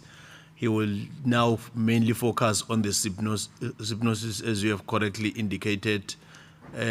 Honorable Ngubane, key points that were not covered throughout the week. Thank you very much, Honorable Chair. Indeed, some of the matters have already been addressed through the opening remarks by the Honorable MEC. So I won't dwell much on the details. Safe to say that those that are running the presentation for us, Honorable Chair, it will be good that as I go through the slides, just to summarize each of the slides, they go with us so we can just get the reflection of the things that I'm raising here. And of course, we'll start with the slide that deals with the Mpumalanga overview, because I think it's quite important that we state that our households numbers, including the population, has grown, Chair, by more than 400,000. We were at 4.3 and by 2016, and now we are at 4.7, just recently with the General Household Survey that has been conducted by the institution which is our data house, the State South Africa. In the next slide, we actually account for the numbers within the district, quite a substantial amount of the population, 1.7 million. And I can say that, Chair, that this is a 1.6 growth that is actually being attested here. And it is actually showing that we have more women than males in the Ehlanzeni district municipality, and also for the fact that 31.9% are the youth, 42.3 are people that are still unemployed, Chair, and we're still riddling with the poverty of 55.2%. Going forward, just like we would want to reflect what's happening in the overall in the province, water accessibility in the next slide is accounted for 87.9% of our households, which is not bad at all, Chair. But of course, there are still challenges that we will be dealing with as we go into the presentation. 92% are people that have access to electricity. I think we're doing well there, as well as the 64.4% of our population or our households that have access to sanitation, clean and decent sanitation. But we do not have a very great figure in terms of refuse removal. As you can see, only 37%. And this is due to a number of challenges that I will actually deal with. Coming closer home here at Ehlanzeni, you would see also that 95.7 as well as 95.4 are great successes that we have made with electricity access as well as sanitation respectively, Chair. That's the areas that the district and its local municipality is doing well within this district. 83.8%, well, you can say 84%, rounded off, is the access to water, and we are also not doing well in terms of refuse removal. In the next slide, that actually has a table that shows how the pressures are in terms of the accessibility to water. You can see, Chair, that in terms of the capacity, in other words, where you have sources of water and the like, and the capacity to supply, We do have surpluses. The only problem is the infrastructure just to get water closer to our households. We are not having shortages of water. Dams are full. We appreciate that with the recent rains, but we still have to have a little push in terms of getting infrastructure closer to our households so that they are equally served. This is complemented by the reservoirs, which is the storage facilities that you can see there, all are in red in all our municipalities. It's an indication that a lot still needs to be done, Chair, just to get the storage facilities upgraded, our reservoirs, and to ensure that all municipalities have sufficient and adequate storage, just so that distribution is not affected. But if you look at the blue area, which is to account for sanitation, that's where our pressures are. Whilst the other municipalities like City of Bombela, Yonkomazi, Yotabatwe may just not have such a serious problem, the Bushbuck Ridge is the one that is highly affected, Chair. We know that it's highly and it's very densely rural. It is one of those municipalities that are coming from the homeland governments. There is a very huge investment that still needs to be put in terms of the bulk infrastructure for sanitation. They are battling with water at the moment in terms of the infrastructure, so as to account for the backlog in the sanitation, waterborne toilets as well. If you look at the total backlog of 102 megalitres per day, and what we have with the other municipalities, of course, at the district level, we account for that figure of 69 megalitres per day. That is a shortfall. If you take the figure from Bushbuck Ridge and minus the ones that other municipalities are having in the district area. Chair, I'm going forward to the next slide that deals with the electricity capacities. As you can see again here in Tabatweu, that's the municipality that is severely under pressure with the notified maximum demand. What do we mean by that, Chair, is that, well, in terms of the contract with ESCOM, there is a maximum supply capacity that would be given to the municipality. But I must stress the point that it must depend also on the relationship they have with ESCOM, especially when it comes to the payment of their monthly bills. If you don't pay your monthly bills, it is highly unlikely that ESCOM will be amenable to increase your capacity to the greater heights. So there is much demand in Tabatweu, but yes, less supply or less capacity from ESCOM to the municipality to reticulate that, just because the infrastructure that was designed and the numbers of households that were there at that time, their notified maximum demand is still at low level, and they are having difficulties to ask ESCOM to increase because ESCOM is not trusting that they would be able to meet their obligations after that. These are matters that we are negotiating with ESCOM and also the municipality just to be able to deal with its obligations as well. I'll touch on that as I come on the issues of the ESCOM debts.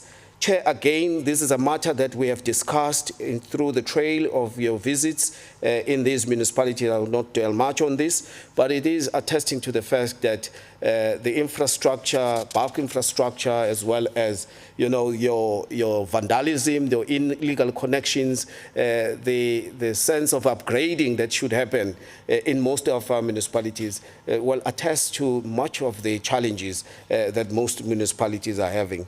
The sooner we actually deal with this, the better we are in terms of dealing with the equitable supply to all our communities.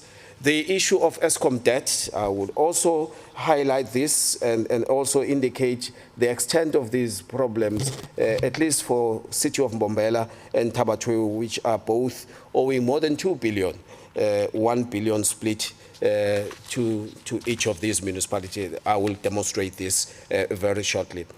The next slide actually gives the political and governance in municipalities. Again, here, Chair, we are saying all the municipalities in Ehlazeni are politically stable. And of course, I want to attest to what Mayor Popo was actually indicating, that, there is quite an improvement, and the culture and the spirit in which municipalities are taking governance seriously is quite encouraging within Ehlazeni District Municipality. The Section 79 committees and Section 80 committees are established, although, yes, we had some snippets in the two municipalities, like Nkomazi as well as Bushbuck Ridge, where Section 106 had to be implemented just to test the allegations that are with these municipalities. But we must say that Tabatweu, on the other hand, is being assisted through Provincial Treasury with the financial recovery plans, which is a Section 139 of the MFMA. I must stress it is of the MFMA, not the Constitution. There is no administration of the municipality, but we are just indicating that, yes, they are on a very equal path of picking up from the debris of all the issues that actually besieged that municipality at the times when they were collecting disclaimers. Provincial Treasury is, and we are seeing good improvement in this regard. In the next slide, Chair, we are also accounting for the institutional arrangements coming closer to the number of positions that are within the organogram, and also attesting to how many vacancies are there, how many are filled. Starting with Ehlazeni, in the organogram, there are about 248 posts, of which 191 are filled. That just gives you the capacity and the capability that the district has amassed as an institution or as a municipality. In Tabatweu, 670 posts are in the organogram, and 473 are filled. Chair, if we go to the next slide, in Nkomazi, this is the third largest municipality, where 1,454 positions are in the organogram, and 1,408 are already filled. Bushbuck Ridge, being the second largest, has 1,899 positions in the organogram, and there are 1,295 positions that are filled. Of course, you will see in the presentation as I go through, I also indicate what's been done about that, because there are vacant positions that they are going ahead and filling through the recruitment processes. In the next slide, we attest and account for the city of Bombela. This is the largest of them all in the district, where there are about 5,990 positions in that organogram, and only 1,933 had already been filled in this organogram. Of course, the balance attests to the vacancies. In the next slide, Chair, this financial management in municipalities. Again, this also comes closer to the issues that the business executive of the AG, Mayor Bomgazi Pompo, has indicated, because it also has an influence, some way, somehow, on the audit outcomes of municipalities. And I want to stress the areas dealing with unauthorized, irregular, fruitless and wasteful expenditure, starting with Ehlazeni. Although the amount there that we can see split below in terms of irregular, fruitless and wasteful, and the unauthorized totaling 955,000, which the district must try by all means to sort out well. It may just not be as material, but we would want to see a zero in terms of figures like those, Chair, because these are prohibited expenditures that no one would like to be happy to see them reflecting in our books.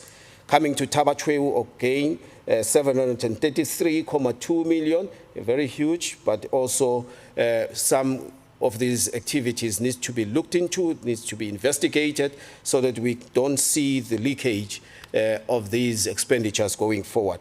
Again, if you look at Nkomazi municipality, some 370 million is also of concern that we need to address, and the department will be following up throughout the financial year. In the next slide, Bushbuck Ridge, a whooping 2 billion is not good and not good at all. And we would have to see to it that the municipality improves so that for this current financial year, the 21-22 financial year, there is great improvement in this regard. This also, and forgive us for the mistake we made there, City of Bombela, that's about 1.4 billion if you add up all the irregularities, the fruitless as well as the unauthorized. And these we will follow up with the municipalities because we are supposed to appear in the SCOPA of the province, the Select Committee on Public Accounts, where we also have to indicate what we have done in terms of Section 32, 33 and on of the municipal finance. How has our MEC treated all these UIFWs with all municipalities? Not wasting your time in the next slides because it's popular knowledge, Chair. We are just attesting to the results of the elections in municipalities. I am now on slide 16. If they can move to that, Chairperson, we can see that. You have your 2 minutes. Okay, no, then we can just jump these because they are common knowledge. In fact, they have been proclaimed. Just so that we can cover the 2 minutes, Chair, I would rather we jump to slide 22. It has already been presented by AGSA. I would not get into that. The next one is just slide 23, where I have indicated those two figures from ESCOM. Which the two municipalities of Tabatwewe and City of Bombela are struggling with. The next slide is about the revenue and the pressures that municipalities are having in this regard. We actually indicate on slide 25 the budgets that were approved, which were unfunded and which prompted Provincial Treasury to assist these municipalities. And the two that were affected was Tabatwewe and Komazi, and eventually these were sorted.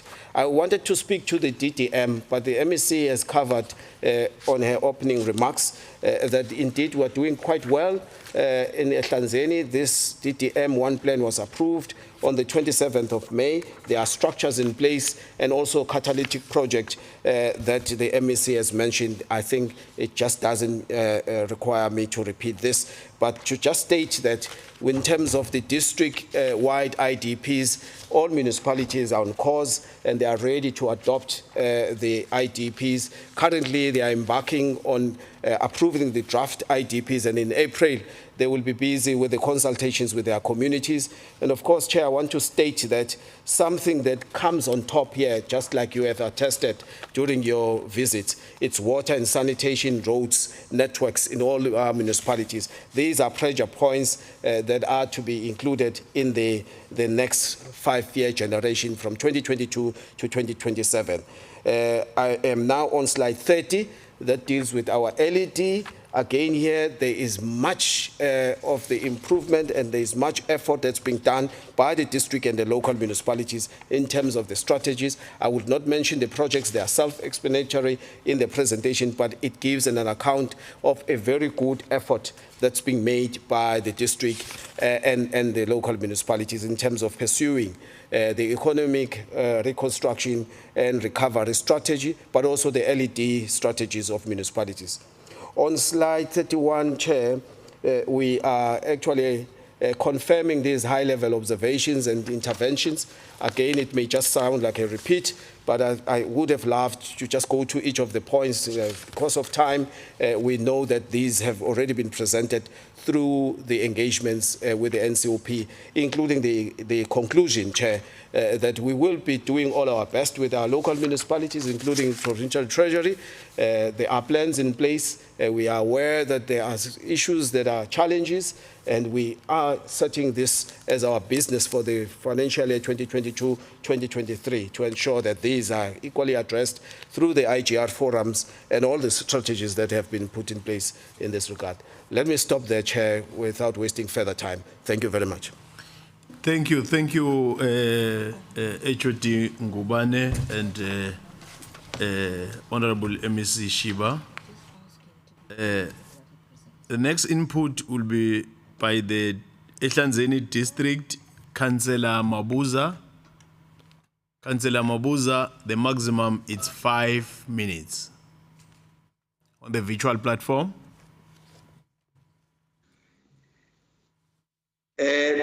I don't know if it is Mabuza, Honorable Nyambi, or whether it's myself, Mavuso.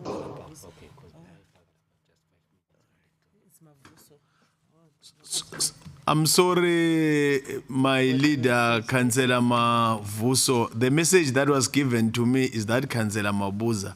But thanks for correction. It's Councillor Mavuso on behalf of Ehlanzeni District. No, thank you very much, Chairperson of the session, Honorable Nyambi, for the opportunity that we have. We appreciate, first of all, the fact that we were invited to be part of this engagement since the beginning of it on Monday. As Ehlanzeni, we have learned so much through the engagement. Our knowledge has improved. We appreciate the fact that the spirit of DDM is being promoted, whereby all the departments and all the government institutions work together and blend together for the improvement of our services to our people. Thank you so much. I welcome all the presentations that we have seen, that we have received here today. And we think that in as far as our municipalities are concerned, we have actually the information that was shared by COCTA is actually the information that we know. I have a challenge, Chairperson, here. My network is very bad. I will try to be as brief as possible so that I'm not disturbed by the network that is cutting from time to time. Am I audible, Chair? You are more than audible. Thank you so much. Chairperson, on behalf of Ehlanzeni, we have one issue that we want to request to the leadership that is here. You will note, Chairperson, that the only municipality, district municipality in our province that does not have the powers and functions, the water service authority functions, is the Ehlanzeni district municipality. And in that regard, we find it difficult as Ehlanzeni to intervene and assist our local municipalities. And that is only a challenge with Ehlanzeni district municipalities. When you go to Nkangala, you go to Hrd and other district municipalities in the country, they do have the functions, the powers and functions especially for the bulk supply in their local municipalities. But with us, it's a different story. And in that regard, I want to make a plea. We have been engaging our leadership in terms of that.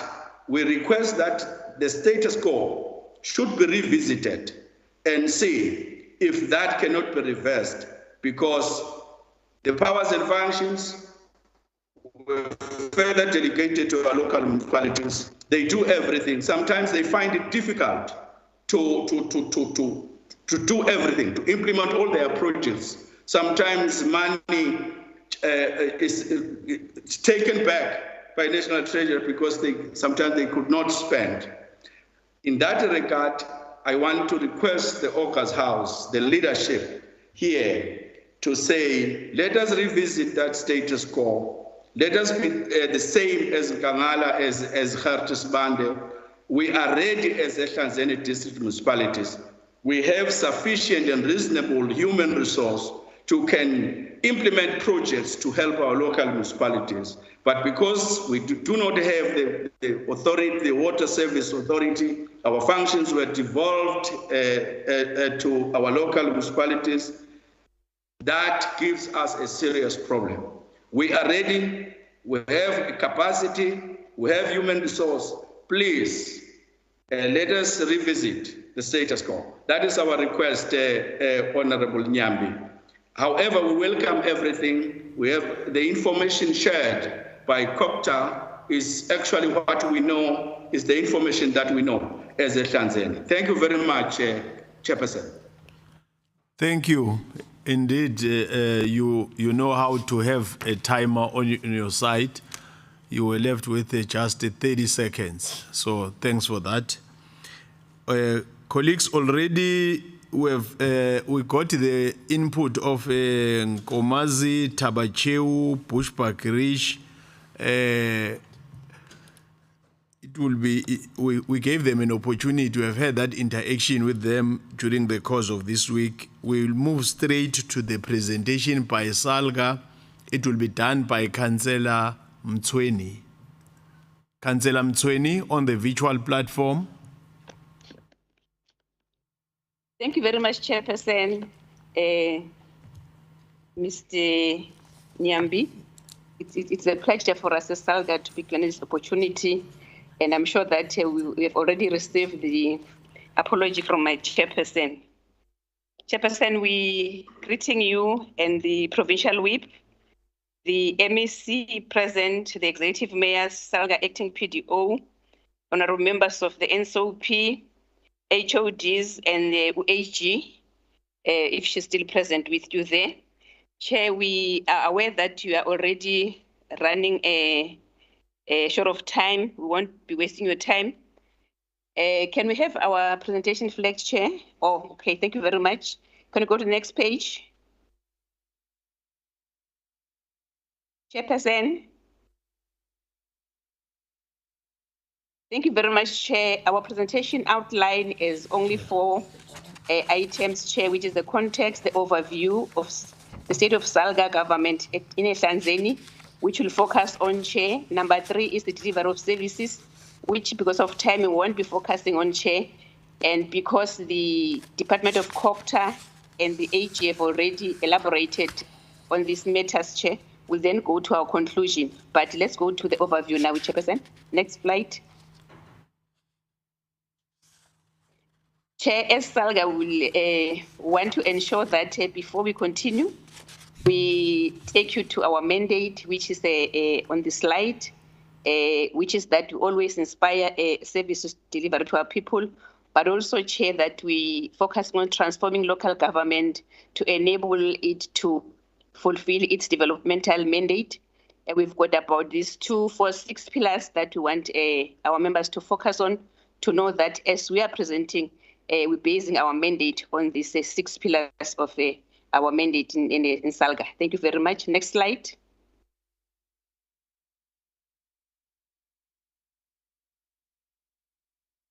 Next slide, please.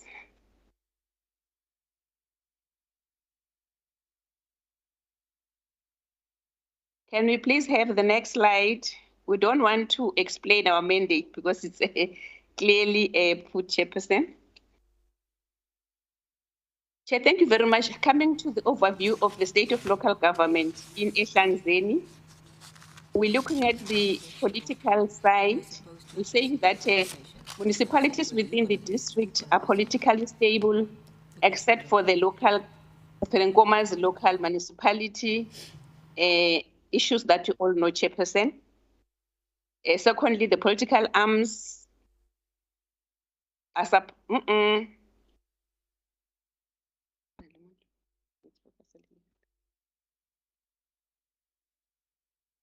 Chairperson, the political arms are supporting the functionality of council and are operational in all the municipalities. When coming to governance, all municipalities have established and functionality of councils. We're looking at that. MPECs, risk management committees, and audit committees.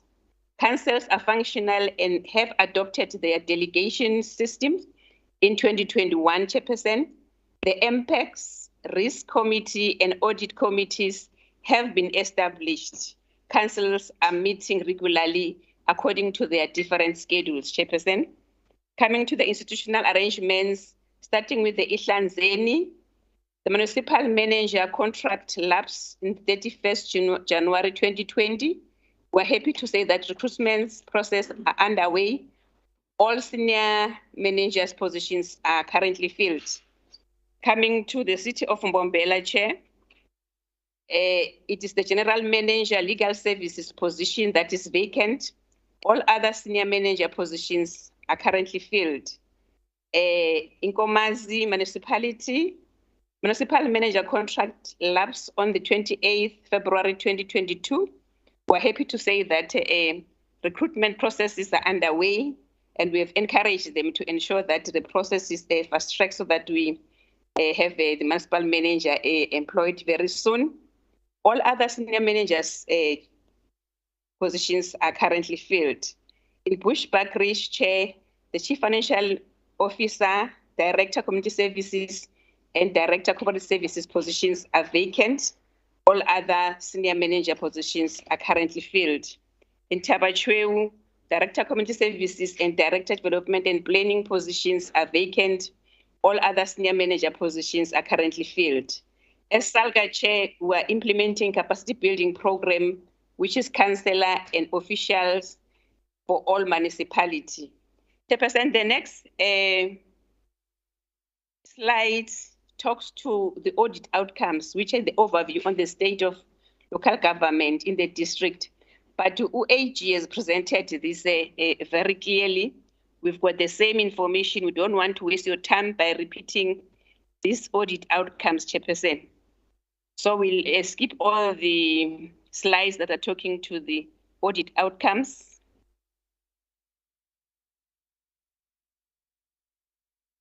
Yes, Chair. And then we'll also come to the delivery of services, basic services in the communities in waste management. What we'll want to say, Chair, is just to re-emphasize that where there's no service, where there's no refuse removal at all, we encourage municipalities to ensure that they come up with the plans to ensure that this is corrected. When coming to roads infrastructure, we have noted as Salga that there are roads that are requiring surfacing and roads that are requiring patching. We're saying that in a number of municipalities, as we have noted there, they have plans that are there for operations and maintenance, and some of them have got a budget, but we've raised a point at Tabachwewu that there's no plan and there's no budget. We've encouraged them, Chair, to ensure that they come up with that plan and they try to budget for this, because we cannot leave our roads as they are. Chairperson, to the next slide. We have also looked at the delivery of basic services again for the status of bulk supply, water supply, but we believe that ECOPTA has represented us very well on this one. What you can say as Salga here, Chair, is that we have noted that the demand in most of our municipalities is now more than the supply. And then we've experienced that there are shortage or shortfalls or supplies in other areas. So that's what we have noted as Salga, and we have noted in our report. Chair, when we're coming also to the next slide on sanitation, which was also very well presented by ECOPTA, we have also noted that there are shortfalls also, where also the demand is now getting more than the supply because of the radical increase in our villages, and our areas are now getting too overcrowded. We're saying, Chair, in Bushbuckridge, some of the some operate on capacity and poor operational and lack of maintenance on some of the plans, poor and lack of, therefore, of a slight management. President, thank you very much. We're going to the next slide. We've explained a number of things also on Bombela and Nkomazi on this poor operational and lack of maintenance and poor sludge management, also in Tabachwewu. And the next slide, Chairperson, is also status of electricity, which was also presented by ECOPTA. I won't waste your time, Chairperson, on that one. Then we're coming to our conclusion, Chairperson. We're saying as Salga Chair, the following observation and research findings on CAPEX and OPEX indicators are that the current equitable share model underestimates the cost of providing services and overestimates the contribution of our own revenue to fund this. Secondly, Chair, we've noted that the current underfunding of local government and its consequent financial distress is a direct result of the fiscal assumption made in the 1998 white paper, that many of which have proven to be incorrect or which have not been implemented as envisaged. Chair, we're further saying that the current structure of the conditional grant system is not working optimally for local government in general, and even less so for smaller municipalities.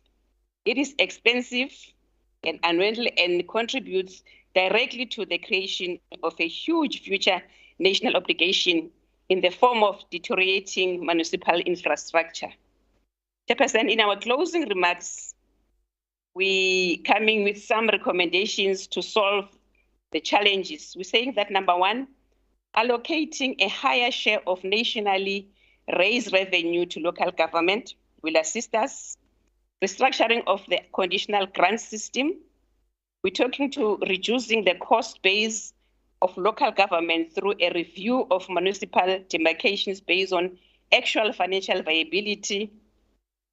A concerted campaign, Chair, to reduce physical distribution losses of water.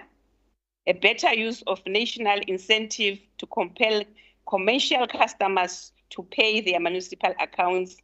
And, Chairperson, the reduction of the reporting compliance burden. Those are, we continue with our concluding remarks. We're saying that it is recommended that the content of the report be considered by the NCOP. We thank you, Chairperson. Thank you, Councillor Mtsweni, on behalf of SALGA.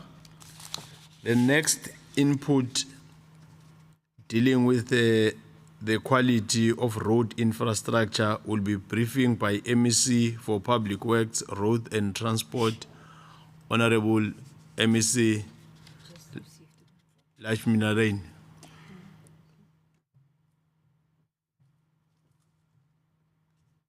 Honorable MEC.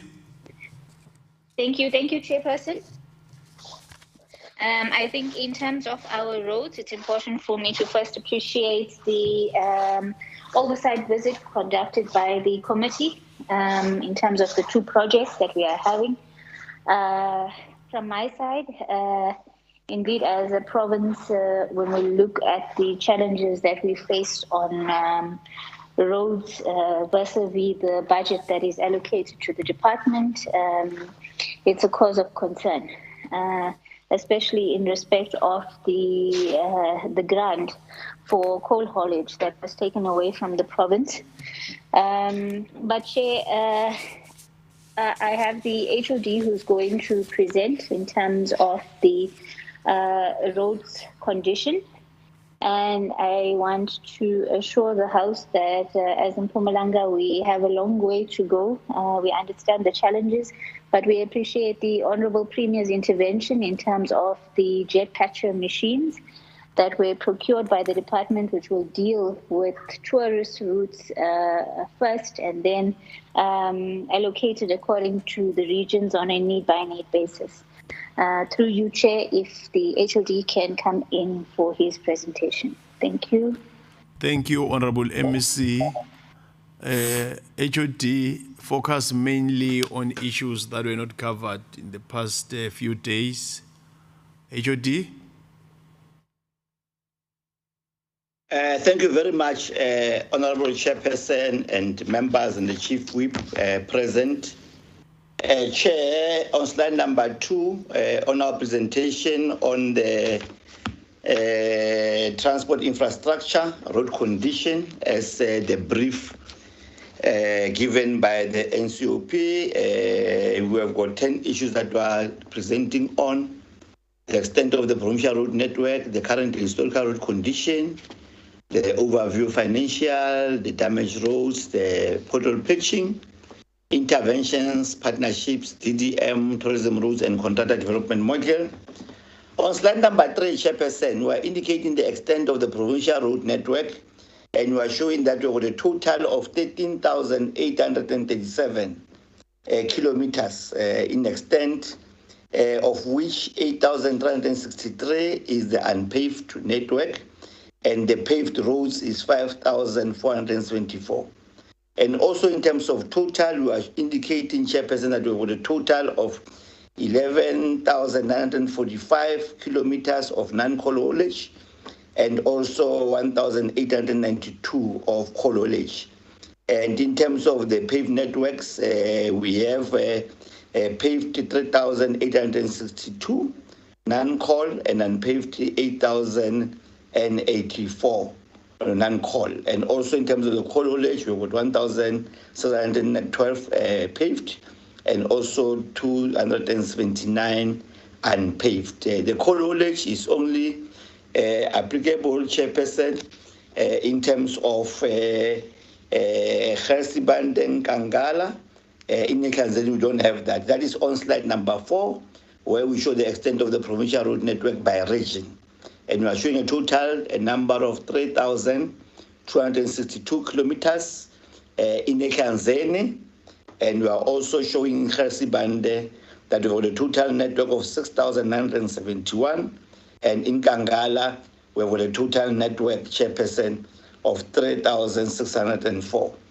And you are also indicating in terms of the totals that we still have 13,837 network, with coal being 1,892, non-coal being 11,945.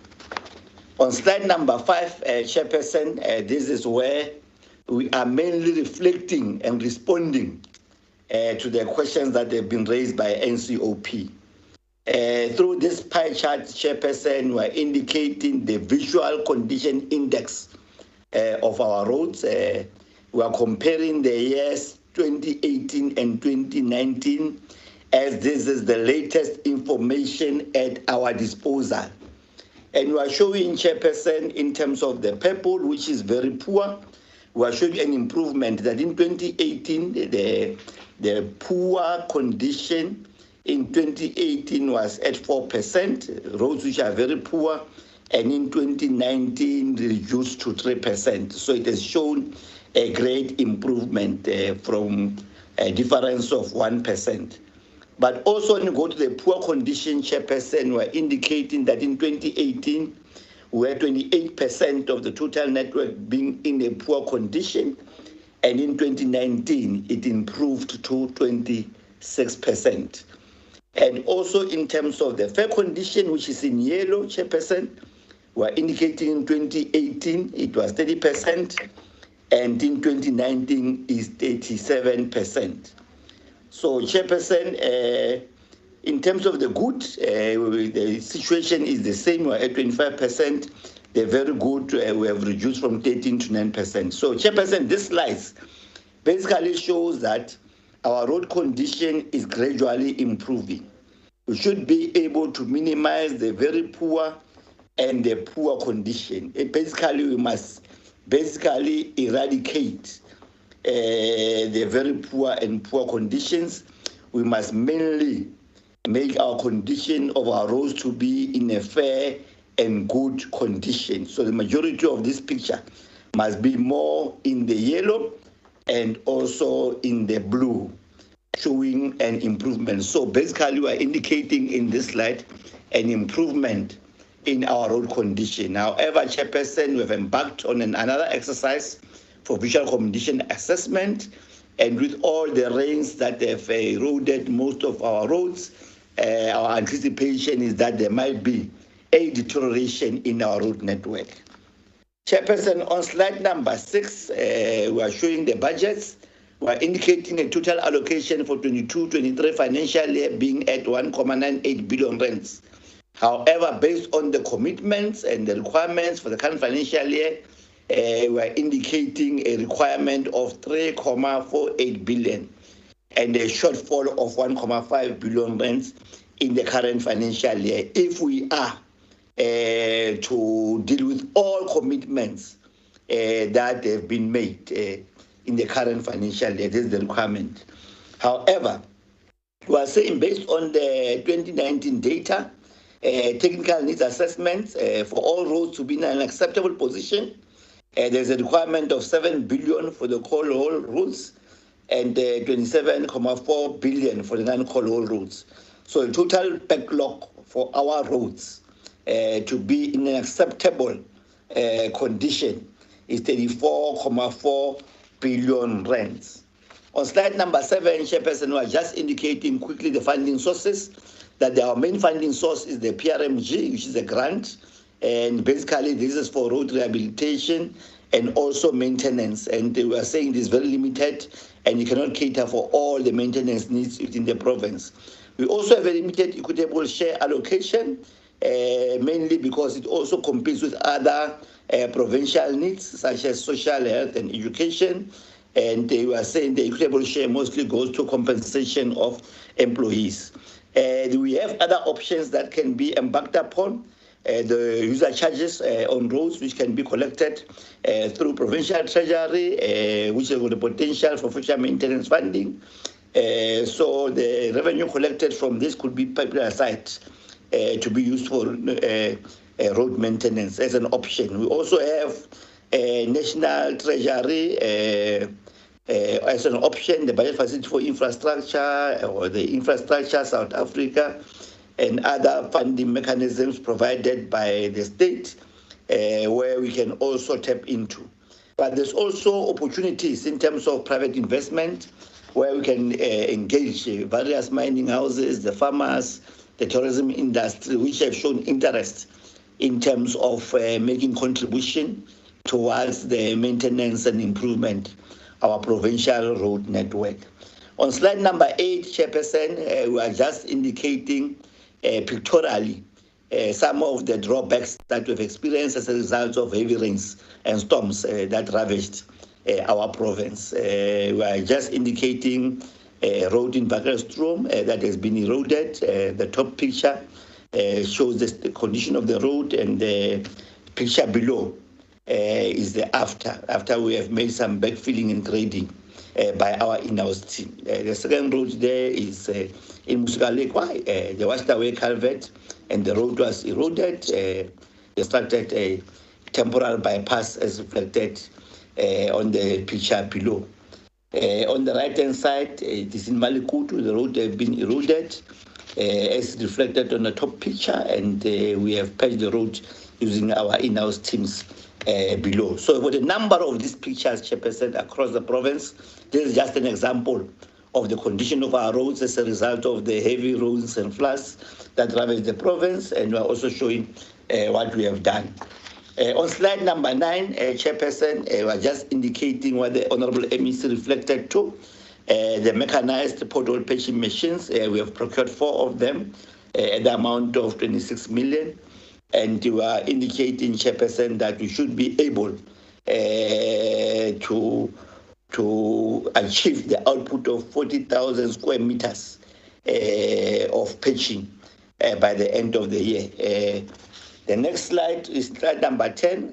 We are just showing pictorially the machines, and we are saying that we have already started work, particularly on the tourism routes, and we have conducted training for the in-house operations. So by doing this and procuring these machines, we are basically building the capacity of the state to be able to maintain, to some extent, its own network. As public works, roads and transport, we must have the capacity to patch potholes. So these machines will assist us in a great way in terms of performing that function. Chairperson, on slide number 11, we are saying that for us to maintain our roads, there are a number of interventions that are required. For example, bullet number 1, we are saying we need to resuscitate our mechanical workshops in our cost centers. We have got a fleet of yellow plant that needs to be maintained. So through this workshop, we should be able to do that. Secondly, we are establishing our own in-house design capacity. Over the years, we have been able to do designs internally, but currently that capacity has been eroded. So we have already procured the necessary softwares, and we will be in a position to can be able to design some of the things internally. We don't have to rely on external service providers for everything that we need to do as a department. Collaboration with other stakeholders is important, such as your farmers, your tourists, your mining houses, your freight associations. Very important. The district development model has given us an opportunity, Chairperson, to come up with one district plan for road maintenance in the province in collaboration with the various districts and the various local municipalities. We should be able to implement and to coordinate the maintenance of our roads in a more coherent manner. The web-based pothole reporting module, we have developed an app, Chairperson, so that when people drive across our province and they identify a pothole on some of the major networks, they should just go into the app and press, and the app will send information to the department to say on this road at this particular spot, coordinate, there is a pothole. Our gravel roads should be engineered. We must update and finalize our maintenance strategy document. We must develop the contractor development program.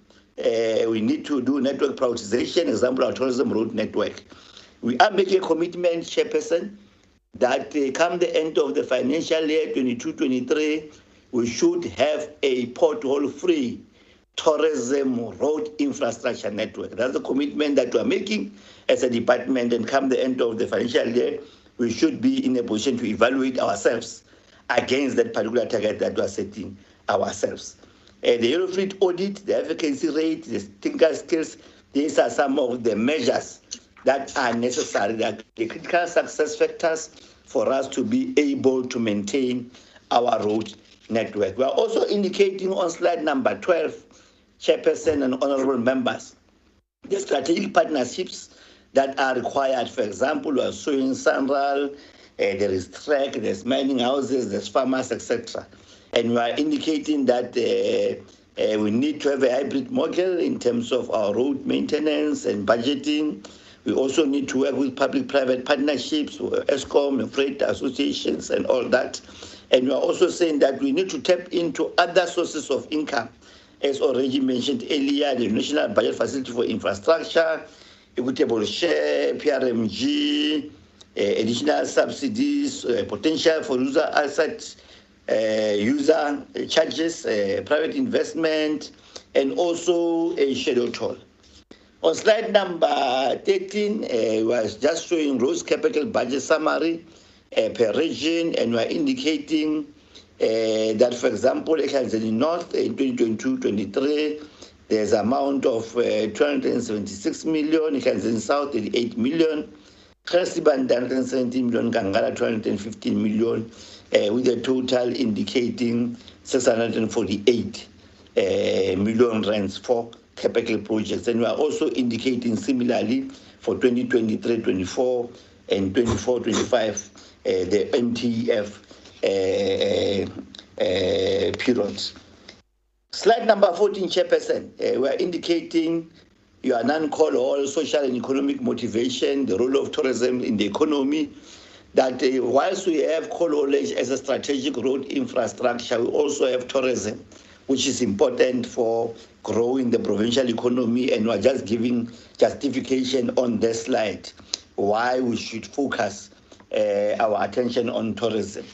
On slide number 15, we're also talking about the public employment programs, that whilst we are implementing these projects, capital projects, and maintaining our roads, we should not be blind to the socio-economic developmental imperatives of contractor development programs, such as public employment programs, where we need to ensure that we increase capacity of Black, women-owned, youth-owned enterprises which are based in the province, for them to be able to grow and upgrade their CIDB gradings so that they can participate in the main economic mainstream, particularly through procurement initiatives of government.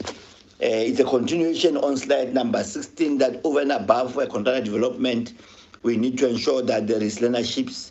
We need to ensure that we have got the young professionals programs, candidacy program, where we train our young graduates in the built environment, enterprise development, performance improvement. So those are some of the important mechanisms that we need to embark upon. Slide number 17, we are just indicating some of the progress we have made in terms of contractor development program and our procurement documents. So in brief, Chairperson, This is what we are presenting in terms of the condition of our road network, and we will therefore ask the committee and the House to note the presentation and provide us with the necessary inputs. Thank you very much, Honourable Chair members. Thank you, HOD. Thank you, MEC. The last presentation for the day, it's a briefing by track Mr. Van Niekerk on a virtual platform. Mr. Van Niekerk. Good afternoon, Chairperson. Yes, I will try to be as brief as possible. What we will cover in the presentation is the N4 portion of track in a district municipality. Then there's just a few projects that we will cover. It's the Elon's Valley project, the Montrose Interchange, Schoemanskloof, Bombela Northern Ring Road, Carina Interchange, and upgrade of Kaap Mine into Malalan, and then the future upgrade of Malalan to the Broom Gate. That is just a view of the full N4 Maputo development corridor running all the way from Pretoria into Maputo. If we go to the next slide, it basically highlights the section of the N4 falling in the district. So it is two routes through Elon's Valley and Schoemanskloof that joins together at Montrose, and then it runs up to the border post. We can go to the next slide. The Elon's Valley repair, next slide. We had the flooding in January 2021, and as a result, one of those three Armco culverts collapsed, and we had to close the road. We did a temporary road repair there, and then we continued to do a final repair, replacing the three culverts. Those photographs shows that they've been replaced with a bridge structure, and the road was opened now in March, reopened fully. You can see there on the bottom photograph the temporary bypass that was constructed to when we do the reconstruction.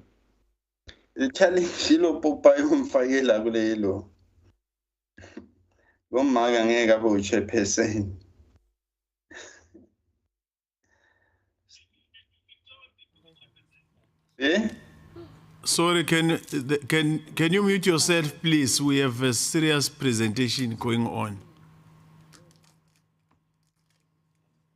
All right. If I then move on to the Montrose intersection, just move slightly down on the slide, please. The Montrose intersection is where the Elon's Valley and the Schoemanskloof routes meet one another. They're at the Crocodile River. So what you can see on that slide is the old road in the background where it intersects with the N4. And that's an at-grade level intersection. And we are busy with construction to upgrade that road to a split-level free-flow interchange as per the drawing. If you move down on that slide to the next one, there's a three-dimensional image of what the final interchange will look like. If you move further down to the next one, there's just another image. I think what's quite important is that the road over the Crocodile River is widened extensively. Then if we move to the N4 Schoemanskloof section, there's just a bit of background, you can read through it, but basically this section runs through a very difficult terrain with steep mountainous areas, and as a result the road need to follow that. We had a massive increase in large ore transportation vehicles along this route and taking ore to the Maputo harbour. And as a result, what we see is that the vehicles struggle to overtake on that section.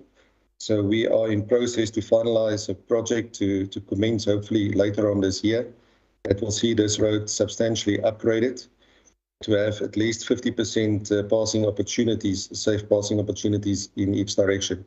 If you go down, next slide. That is what the road looks like at the moment. It's just narrow shoulders and 2 lanes. And next slide. So most of the route will then look like this, with climbing lanes and passing lanes provided, more than 50% per direction. In some places, if you go down, in some places these passing lanes will overlap, and then you will get a 4-lane layout as shown on that slide. If you just go further down, getting to the Bombela Ring Road. This road was constructed 10 years ago, or well, 12 years ago for the World Cup. And since then, the traffic has grown quite substantially. There's the section between the P154 or the link road on the eastern side of Bombela, linking with the N4. The very busy section, taking traffic between Kanyamazan and Nelspruit. And as a result, we are looking at 2 projects. The one is for the first part of the roads, and I'll show the section now. There will be a rehabilitation of the road surfacing and an overlay, and then we will remark it. So if you just go down a little bit. So on that, there's a section 1 and a section 2 indicated, the white and the green, up to where the link road is coming in. And that section will be rehabilitated and overlaid and remarked, and I'll show now what it looked like. And then you see the section 3, that's the blue. That is the busy section between Kanyamazan or the Carino interchange and going into the Nelspruit CBD. So if we go further down, there you can see how the remarked cross-section will look like. So once again, it's basically providing passing opportunities, as many as possible, in order to allow vehicles to overtake slow-moving traffic in a safe way. There will also be an improvement of the interchange with the R37. Then if we look at that last section, construction already commenced between the P154 and the Carino interchange. It will be changed to a 4-lane cross-section as shown on that diagram. And you can see that I think it will make a substantial improvement together with the implementation of the Carino interchange. We move to the next slide. I need to apologize. I've neglected to include the slides on the Carino interchange, but maybe just to inform everyone that the Carino interchange is quite a substantial project. A 500 million rand project that is basically completed. Hopefully in a month or 2 we can have opening of that interchange, the official opening. But that takes the very busy intersection at Carino to a great separated interchange, and will improve the traffic flow together with this 4-lane upgrade. If we then, sorry, can you just go up 1 slide?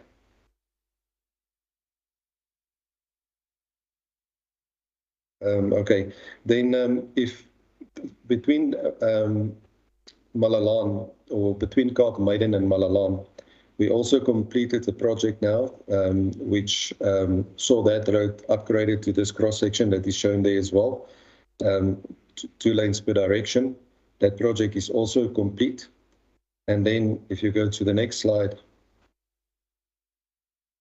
we are in process to implement that same cross-section, upgrading the road from the section before Malalan, as per that red line there.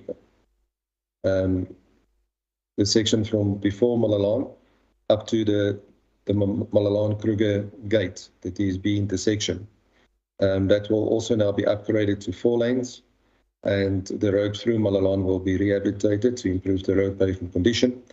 That project also consolidates accesses, and it also assists in by doing that, we built about 15 kilometers of access roads next to the N4.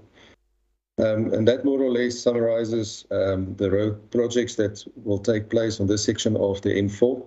Some of them basically completed, others are in construction, and then the others that will commence within this year. So that is the summary. Overall, the road condition on the N4 is good to very good. We don't have any sections with potholes and so on. And if there are potholes, we have maintenance teams, permanent maintenance teams to attend to that. And in the event of other incidents and problems that people experience, we have patrol vehicles on the route to assist at the scenes of accidents, as well as to assist road users with broken down vehicles and so on. Thank you, Chairperson. That's all from my side. Thank you, Mr. Van Niekerk from TREC. Colleagues will agree that all these presentations, they are very, very much related. If TREC is busy, there's something happening on the road, HOD Moyane will have to find the service providers because the bus will be late when learners are supposed to be in class in time. And if there is no water in one municipality, it has got a direct bearing in all other departments. So that is why to have all this presentation, it will make us to have a comprehensive way of a better understanding and be able to have them in context and discuss them. Let's take the discussion now. Starting with my provincial whip will be number 1. Then Chief Whip will be number 2. Bishop will number 3. Then Nkosi, then Mahlangu will close it. Provincial Whip.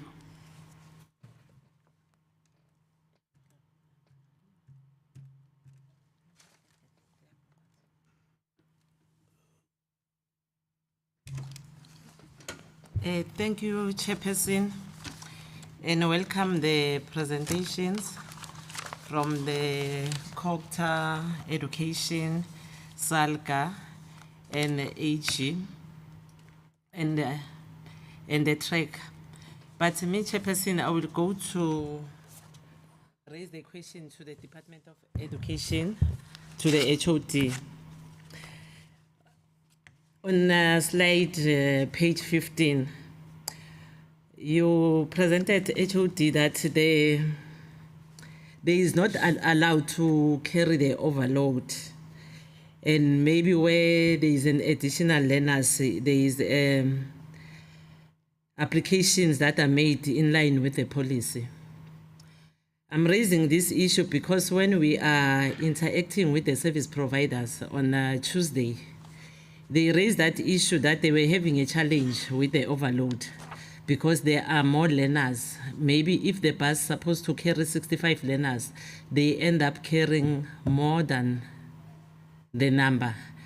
And that issue was also raised on Tuesday evening on the Rise FM, that the parents are having a challenge with the overload. But on your presentation, you just raised it that is not allowed, but you don't come with the intervention because there is a challenge of the overload in the scholar transport. And also the service providers, they did raise this issue on Tuesday. And in your slide 18, you raised the issue that there are 15,395 learners who don't have a transport. I want to check how did these learners get to school and there is no challenge that maybe they are having a frustration to get in school in time because of the transport. And this number is including the whole province or the specific district that are having this challenge. Since you say there were no funds, we are still going to get the funds to transport those learners. And my last question is on slide 19, page 19. There is this thing of punishable offense to the service providers if they, for the latecomers, of 500 rand in 15 minutes or 1,500 for 30 minutes late. I want to check these funds, where did they pay these funds? Are they paid at school or to the department? How these funds are you accounting for it? That's my questions, Chairperson. Thank you, Provincial Whip, Honorable Maleke. The second is from Chief Whip, Honorable Mlombo.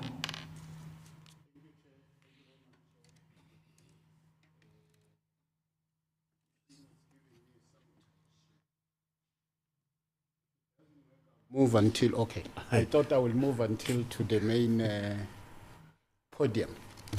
Chair, thank you very much, and thank you very much to all the stakeholders who are here and those who have made their presentations and submissions.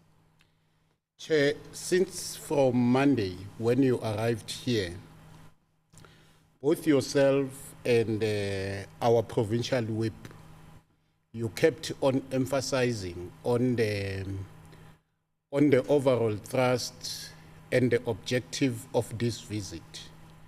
And you kept on reminding us that part of the objective of this visit is that when you go back, you will be meeting with other members who have visited other provinces and do an analysis as to the capacity of the state to deliver services. I think because today is the last day, and I'm not giving closing remarks, I think it's important that as we speak, we also reflect on that overall theme as to whether our state does have the capacity to deliver services. I'm not sure of the impression that you're having as you will be going back to Cape Town, but the impression that I have over the last 3 days that we have traveled with you is that the state in Mpumalanga does have the capacity to deliver services. I will leave it to you to do your own assessment. You would agree with me, Chair, that in terms of the public works, the scholar transport, we have dealt with this matter over the past 3 days, and we have received a number of presentations, but I would like to emphasize just a few issues. The one issue that would have to be emphasized is that the monitoring and the safety of the scholar transport would have to be enhanced. The second one is that the different local municipalities, they would have to ensure that the roads that leads to our schools are upgraded so that the children are safe, and that maybe to revisit the policy matter that we touched yesterday, now that the MEC is available, that policy matter of the 5 kilometer requirement before a scholar transport is provided. It is our strong feeling, Honorable MEC, that for the grade 1s up to the grade 3, maybe that policy requirement would have to be condoned, and that the processes in terms of attending to that matter be looked at. And the last one on scholar transport, it's maybe to request that this Shovagalula program needs to be intensified so that a lot of people, children can get bicycles to schools. That will be my comment on the scholar transport presentation.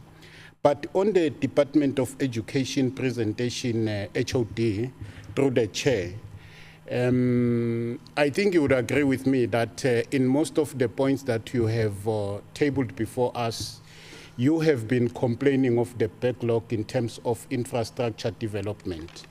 And I can remember that yesterday during our interactions, I'm not sure whether it was with the Department of Public Works, there was a recommendation which I think we need to look at as a province of the multiple implementing agencies, because you have got one implementing agency, which is the Department of Public Works, and then I don't want to read the backlogs that you have told us, but if I calculate the overall number of schools in terms of the provision of water, sanitation, the building of the schools themselves, and so on, we have got a huge backlog.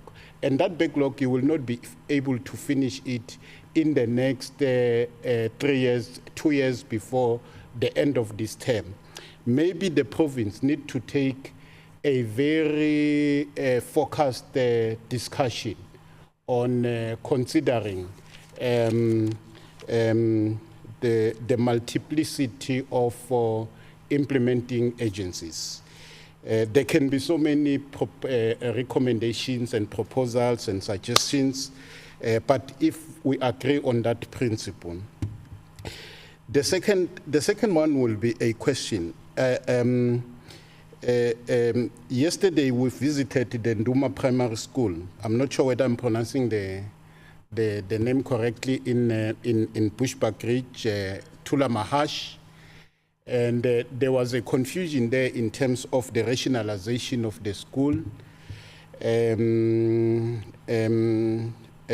We promised them that we would engage on this matter today, and they will revert back in terms of what is the position of the Department of Education with regards to the rationalization of that school. But I must indicate that the stakeholders, the parents, the school governing bodies, and the department itself, I should think the district and so on, their position is that that school should not be moved to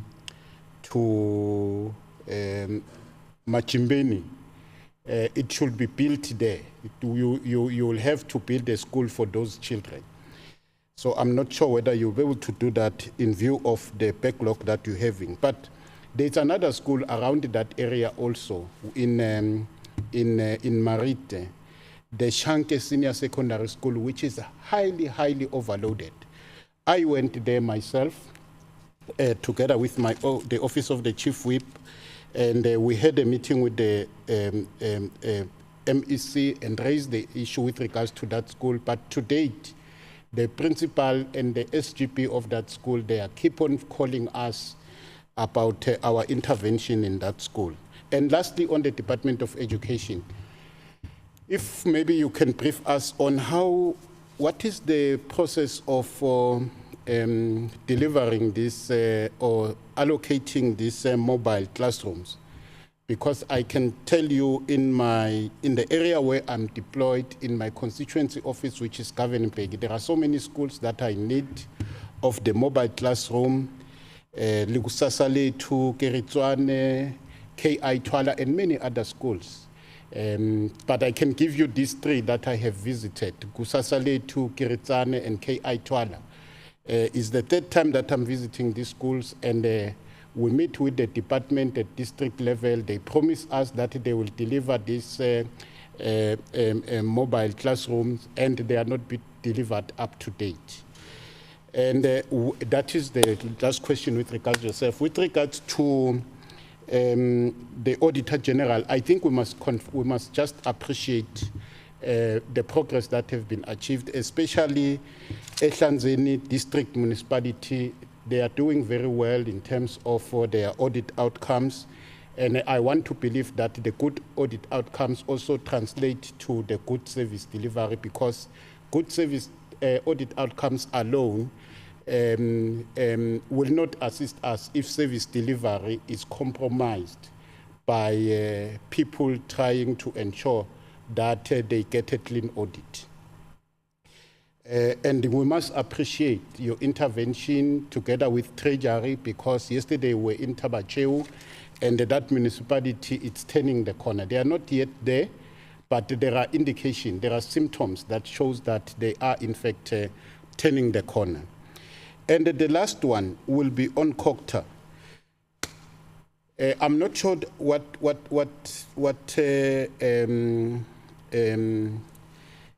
structure that the event that the DTM event that the president is going to attend, because I would have preferred that we also be invited, the MPLs be also invited. But maybe we need to take a broader discussion with the speaker and the MEC to ensure that there is a workshop for all the MPLs in the province on the DTM. But lastly, on Cocta, in terms of the provision of water, because you spoke most in terms of the provision of water.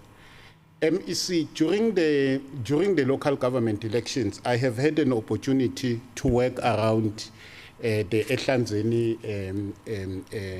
municipality, as you have made a presentation here. And I have identified that a number of areas, they do not have water. There is these water tankers, they are private water tankers. I'm not sure if you know where these private water tankers get the water from, number one. I'm not sure whether there is a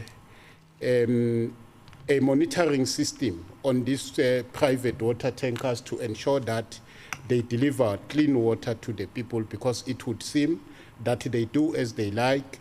These communities, they consume the water without knowing where the water comes from, and it would seem that the municipality does not have control on these private water tankers. But I also have realized that there are other places where there was water a few years back. Now in those places, there is no water. The pipes are there. There was water before, like Entogozweni, like Matsulu, like all the areas of Ntsigazi, Buka, your Kumbula, your Halfway, all those areas, people had water, but now there is no water, and there are water tankers. People are doing business at the expense of our people in areas where we know that there was water. So it creates suspicions. It creates suspicion in terms of the sudden closure of water and the escalating of water tankers. If you could please look at that, and let's save those people. Thank you. Those would be my questions. Thank you, Honorable Mlombo, Chief Whip. Honorable Bishop. Thank you very much, Chair. And once again, good morning, good afternoon to everyone. I'm going to start with the Department of Education. In 2011, Honorable Mahule said that you were looking into the establishment of a school for the blind and the deaf. Well, we're in 2022 and we haven't seen such a school being built in Mpumalanga. Can you give us a report on what your research cost you with regard to this, and whether you are still on track in erecting such a school, because these learners are really being left to their own devices and the parents are sitting with their hands in their hair. Honourable Moyane, Lesodi School in Tabachew, I was there myself. They've been complaining for quite some time now with the promises that have been made for extra classrooms. We've seen protest actions. I've been there, spoken to the parents and the SGB, and still nothing is done. Could you please give feedback on that? The Tabachew boarding school, we all know that since the beginning of the year, the school has not been operational due to the lack of water. I did raise this during the week, and the MEC said that the reason that there is no water is because the community removed the boreholes. Now, how they were able to do that, only he or she will know, because the school is monitored 24/7 by a security company. So can we be given the assurance today that the learners will return to school next week when the schools reopen? Then we go to the sanitation problem. Matsamu Primary School. You paid 2.6 million to the service provider to demolish 10 pit toilets and replace them with 28 flushing toilets. Was this done? Because in 2020, those pit toilets were still there. Kabukweni, the Entokozweni Primary School, was given, the service provider was given a budget of 2.4 million. And since then, the budget has doubled to 4.8. Have the pit toilets been eradicated at this school? Could we have a report back on that? And then I want to say the Chief Whip touched on quite a few things that I was going to touch on, but I would just like to ask him, Chief Whip, many of our roads are tarred roads, and they are pothole infested. I spoke about the road to the Tabacheu boarding school, which is a danger, not only because of the potholes, but because of the heavy vehicles that use that road. Could we please also have a look at that with your MECs to see that we can rehabilitate that road? Then I'd like to go to the AG's report. 2 municipalities have unfunded budgets. What are we going to do with regard to that? How are we going to ensure that every project that is mentioned in the budget is coupled with funds? Then to the HOD of COCTA, the 1 billion Eskom debt. You know of the protest actions that took place about 2 years ago when Tabacheu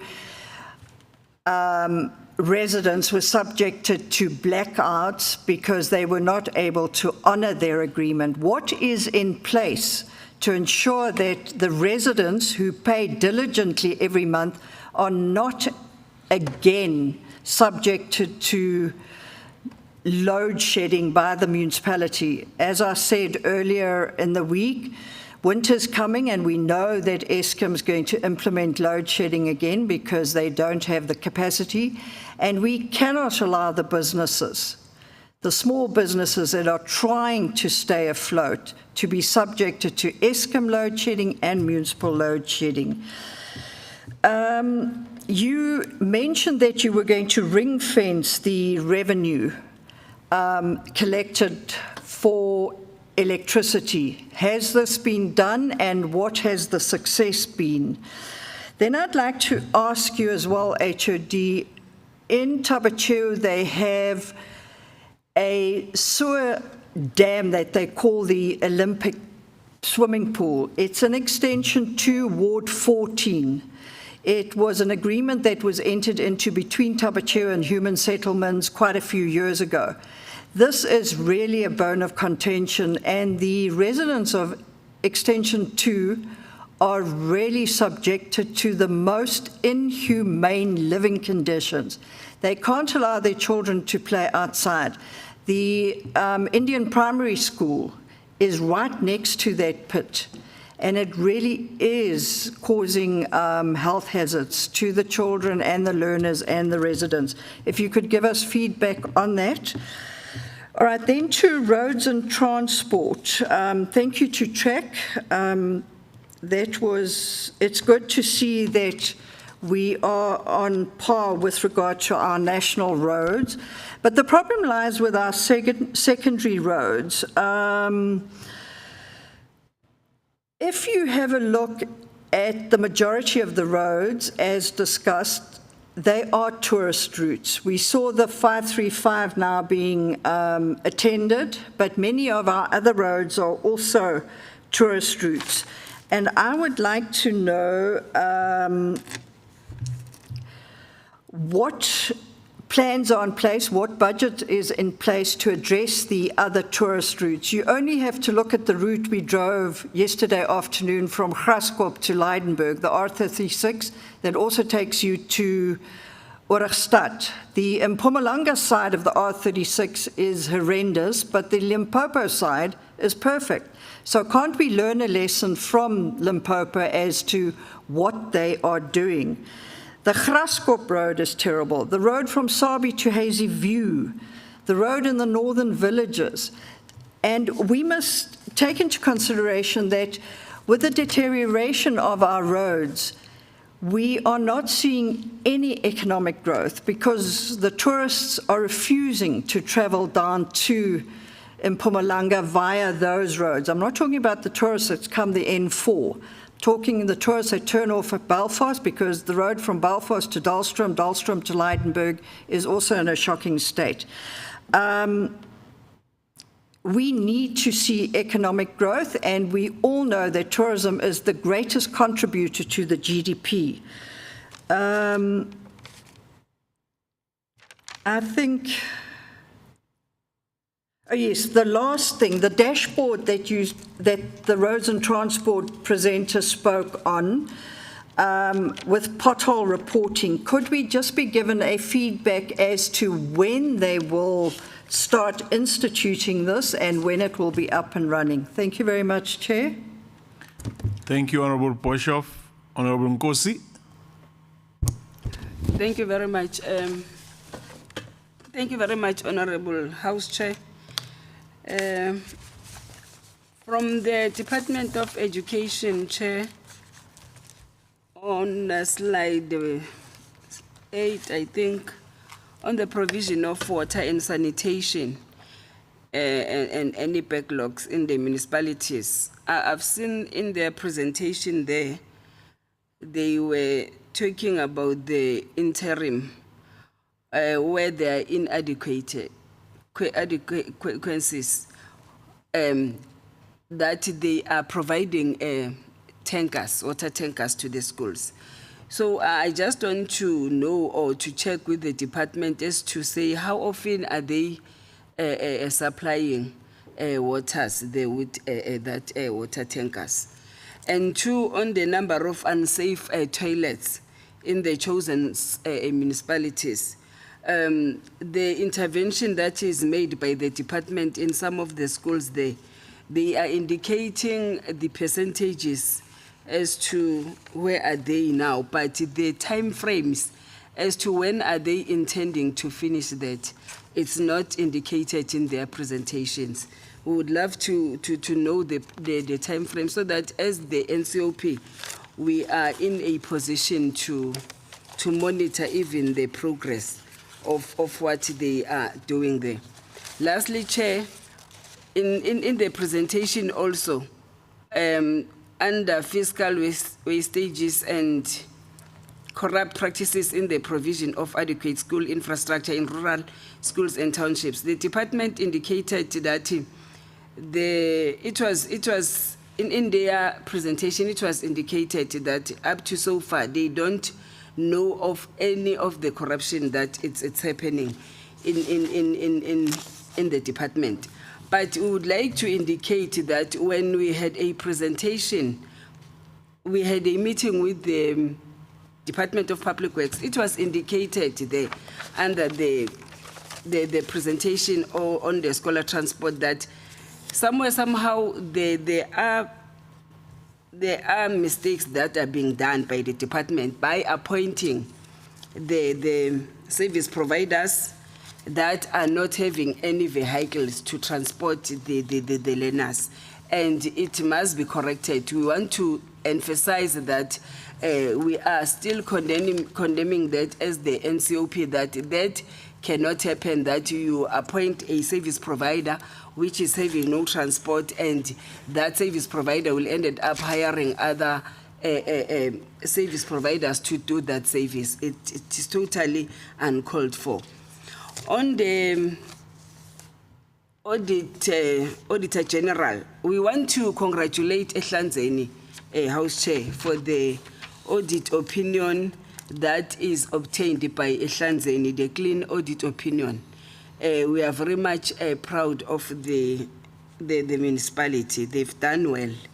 And you must also applaud other municipalities in Ehlanzeni that they've managed to get unqualified audit opinion, because it's very much difficult to come out from the disclaimer or the adverse. Now that they managed to get the unqualified audit opinion, we must congratulate them and also request that they must be assisted also to not go back to that audit opinion that they did get it before or they regress. We take note of the issues that raised, especially on the late payment of the creditors and the ISCOM, that the department, the municipalities are failing to comply with it. But I hope they are having plan in place to address such things. Lastly, Chair, we must also indicate that we are very much glad to hear that in most of the municipalities, they managed to fill the the post of the senior managers. When you listen to the presentation of Salka, senior managers post, they are filled.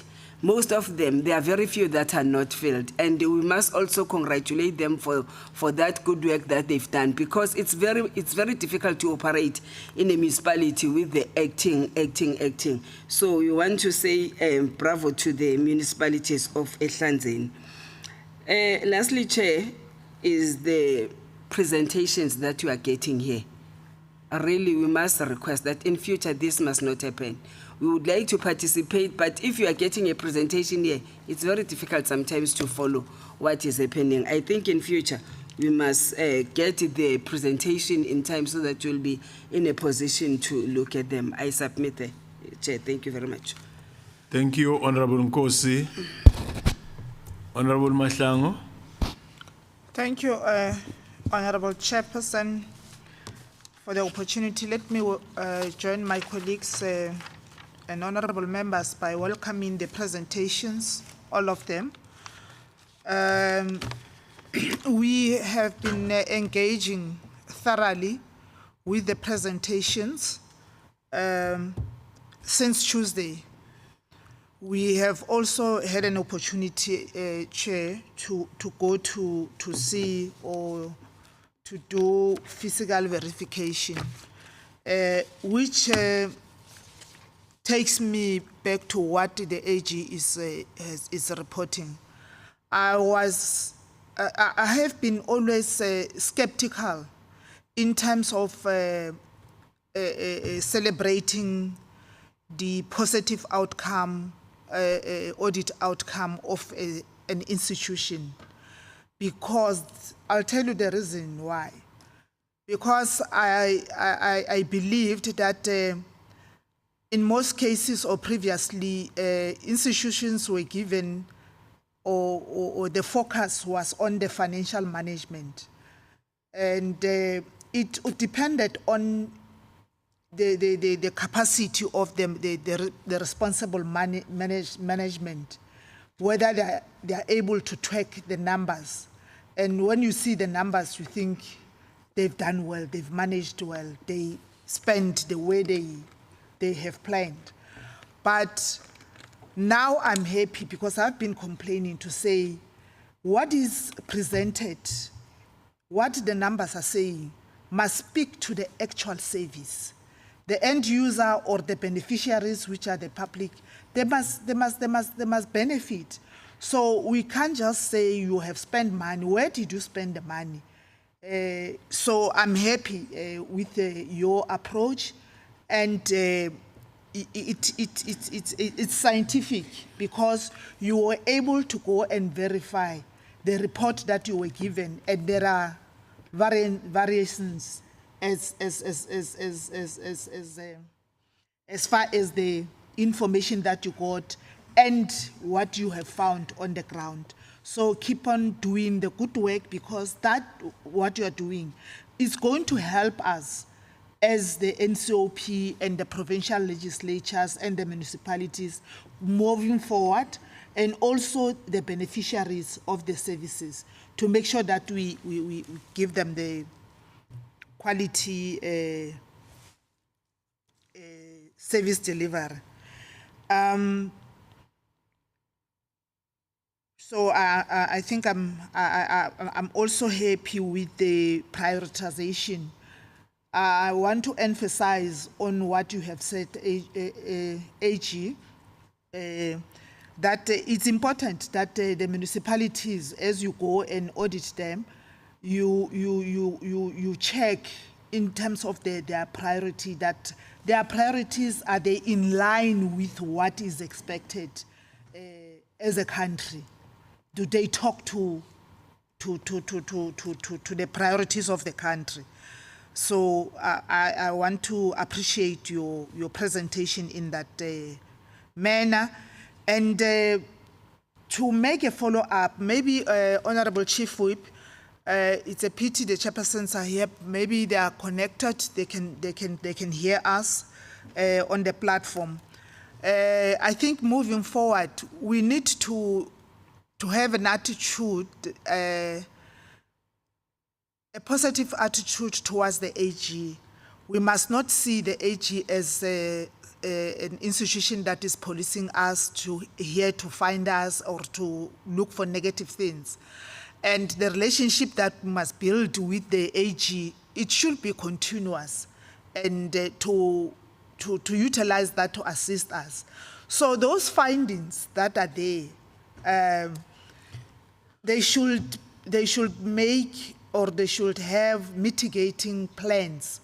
And with those mitigating plans, that's where we come in, ourselves and the legislature and the NCOPs to oversee that they implement those mitigating plans. The chairperson, the chief whip has spoken about the school. It's a matter that we said we committed to the stakeholders that will speak about it here and will recommend. Sis Lucy, it's very, very, very, very disturbing. The situation that we found at that school. We also are not happy with what we have seen. And the processes, I think, will be followed. But I think it should also involve the National Department of Basic Education to see if they cannot assist you in terms of their infrastructure grant. We know that coming from Appropriations Committee, the infrastructure grant has been increased. So I can talk with confidence. So if you can't do anything here, but I think you can take it to the department, to your MINMEC or also National Treasurer. In terms of the roads, the municipal roads that has been spoken about, Chairperson, I'm talking with confidence, knowing that the infrastructure grant has been increased for the municipalities, and that has been appreciated. And our last meeting, week before last, if not last week, Honorable Executive Mayor Dikhale was there in the meeting representing Salga, and we all appreciated that increase. So we think that increase will benefit the citizens of those municipalities. It will be used for the benefit in terms of giving a good quality of the services or service delivery. Chairperson,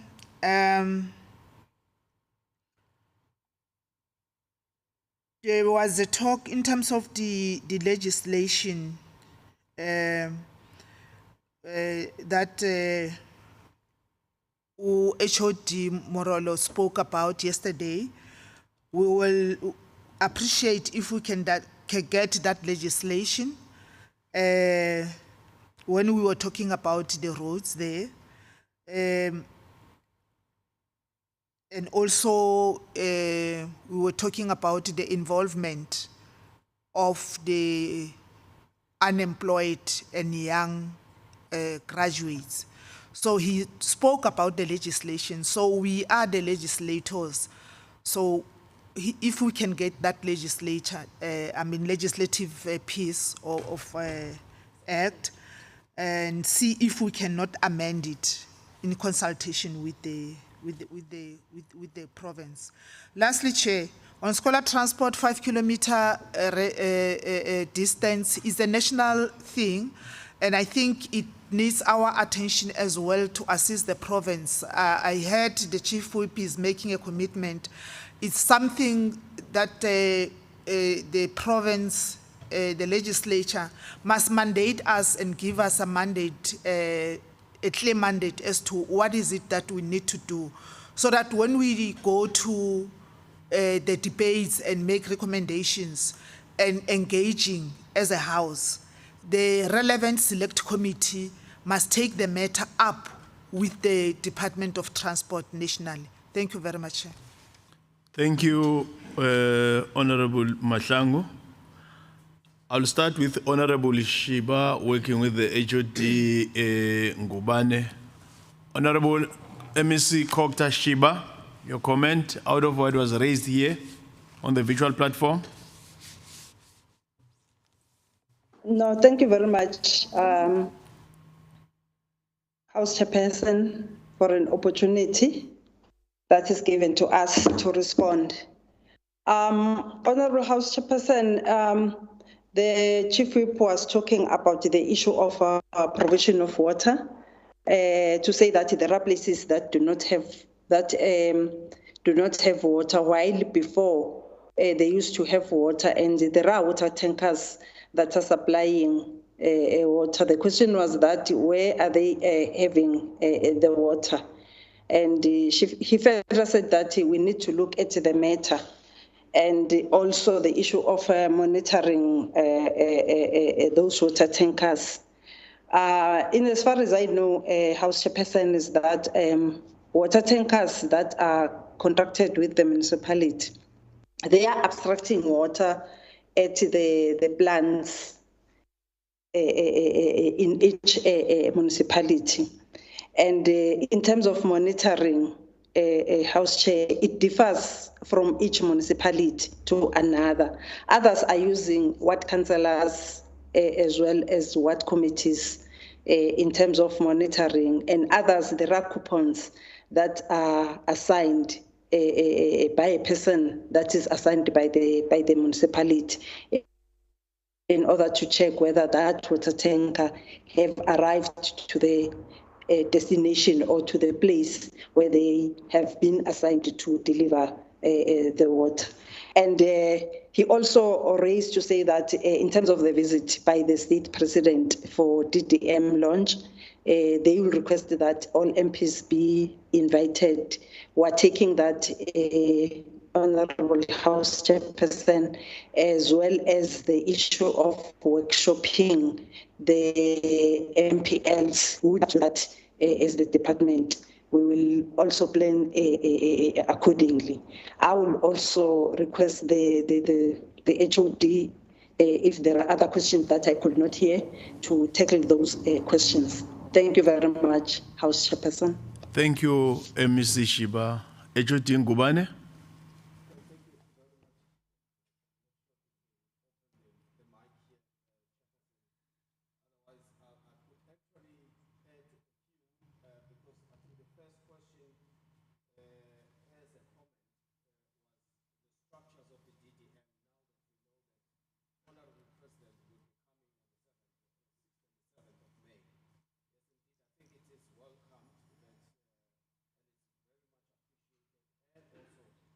Recommended that there should be that kind of arrangement, that the legislature is taken on board on this matter, so that they can also participate on these issues and be a part of the discussions, because DDM approach is quite important, and it's a matter that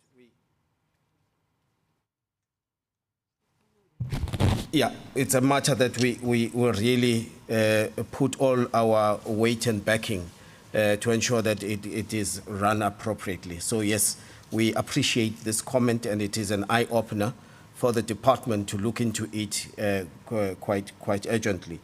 The second issue which the MEC also was addressing, I must say, Chair, that even the Minister, when he visited us, Minister of Water and Sanitation, on the 7th and the 8th of December, there was a very intense discussion about this issue of the water trucks.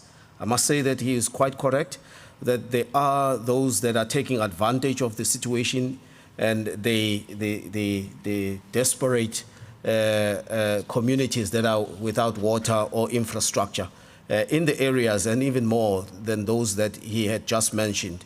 The minister then decided to say there shall not be any private water trucks allowed to supply water. In that, all executive mayors were instructed that they must look into this with their municipalities. Rather, we should have the municipal fleet that supplies water for free. As we know, the policy of government is to ensure that at least 6 kiloliters of water should be supplied to our households.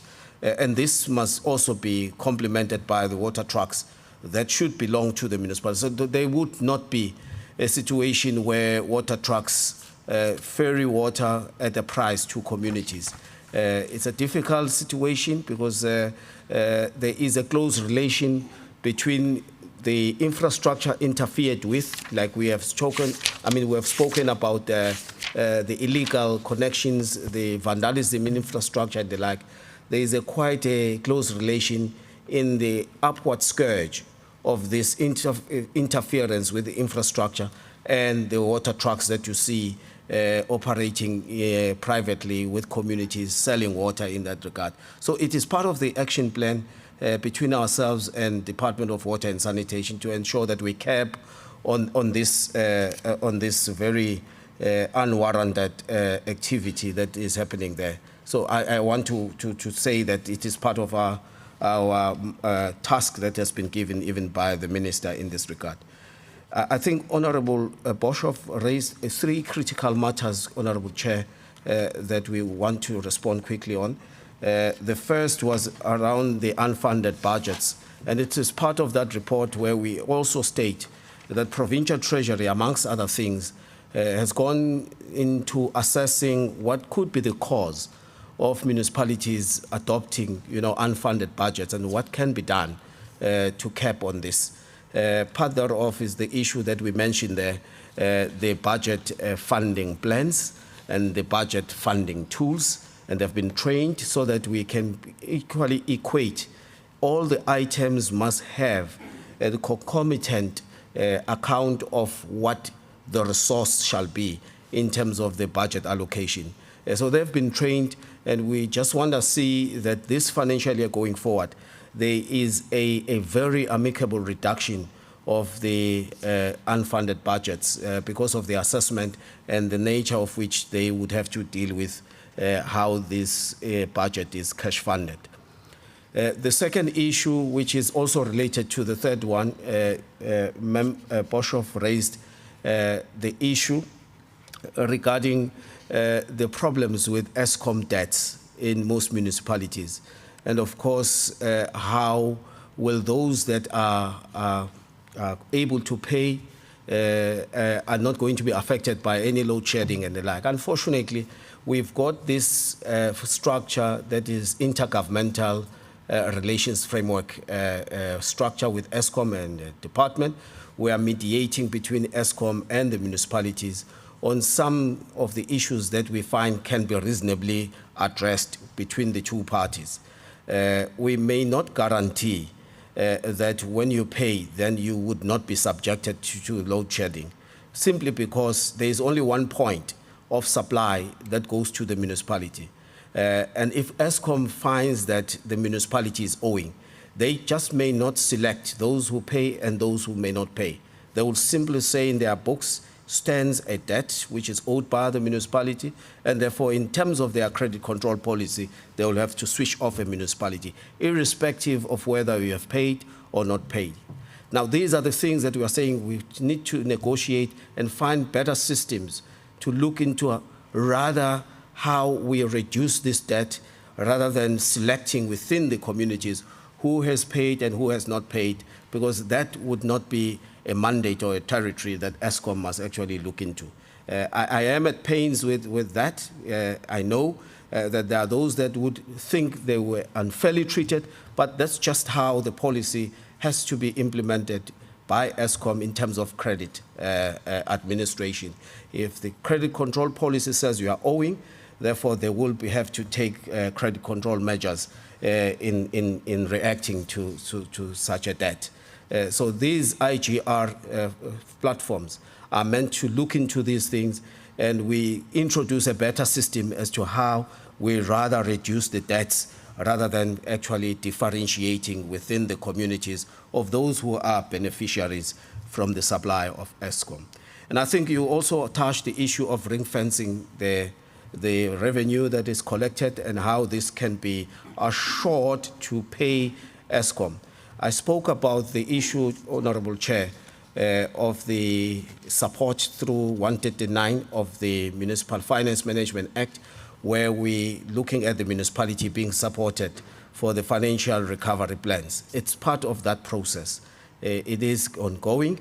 You may not see the results right now at the moment, but it is part of all those considerations because we are unpacking things that may have gone wrong in Tabachweu and what are the systems that we should put in place, including the actions that are warranted to ensure that we don't go back to where we were during the times of the disclaimers and the like. That also includes ring fencing to ensure that the funds collected for electricity, they are also paid to the supplier, which is ESCOM in this regard.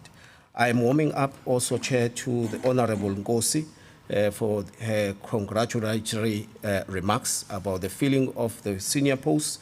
Of course, we look at that matter very critically, but also the issue of the late payment of creditors is also part of our agenda, that we ensure that just like clean audit departments, provincial treasury, COGTA, and the like, you name them, we ensure that creditors are paid within 30 days. And if we can do it, we believe strongly, Chair, that the municipalities can also do it, and we will share our experiences, our practices, to ensure that this just doesn't become a dream only, but it is realized also by the municipalities. And our last one, Honorable Mahlangu, also we are very much appreciating and we are warming up to the comments that she has made.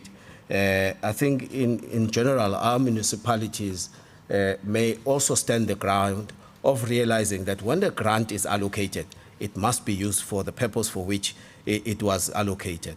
There is an adjustment which we are discussing with National Treasury because they have allowed that they could actually procure fleet, for instance, for waste management.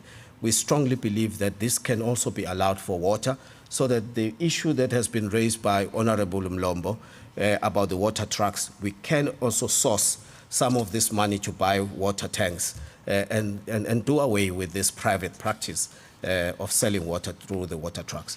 Thank you very much, Honorable Chair. Thank you, HOD Ngubane, HOD of COGTA. The next response is from MEC Public Works, Roads and Transport, and the HOD, Honorable MEC Lashmi Narain and HOD Marol. Thank you, Chairperson. And let me first and foremost appreciate all the comments and the inputs that were made by honourable members.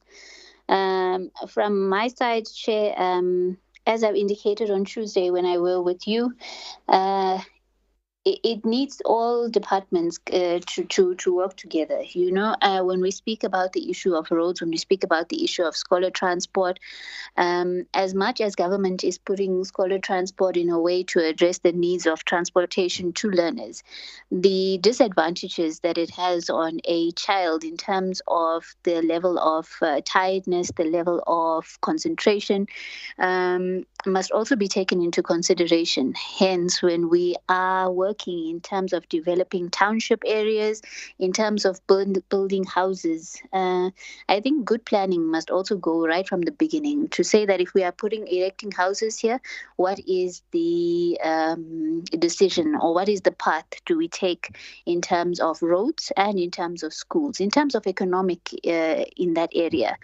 But Chair, from where we are sitting, we note the comments of the Honourable Chief Whip, and indeed it is something that concerns us when we look at the safety of the scholar transportation. I said it before to say that we are not transporting ordinary goods and services. The service providers are transporting children, precious, valuable lives of other parents. And therefore, the level of safety and the level of being on time needs to be there. But Chair, that monitoring of the safety as well as the vehicle, the roadworthiness of the vehicles is something that we as a department want to do in-house, because the challenges that we are having is majority of services are outsourced, and then we leave these responsibilities on service providers that we outsource it to.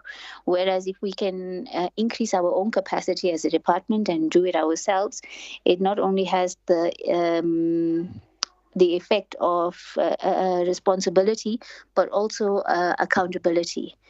Chair, we take note also of the 5 kilometer requirement for scholar transport, and I think we will facilitate in making the necessary papers, lodging the necessary papers to the Honourable Minister to indicate the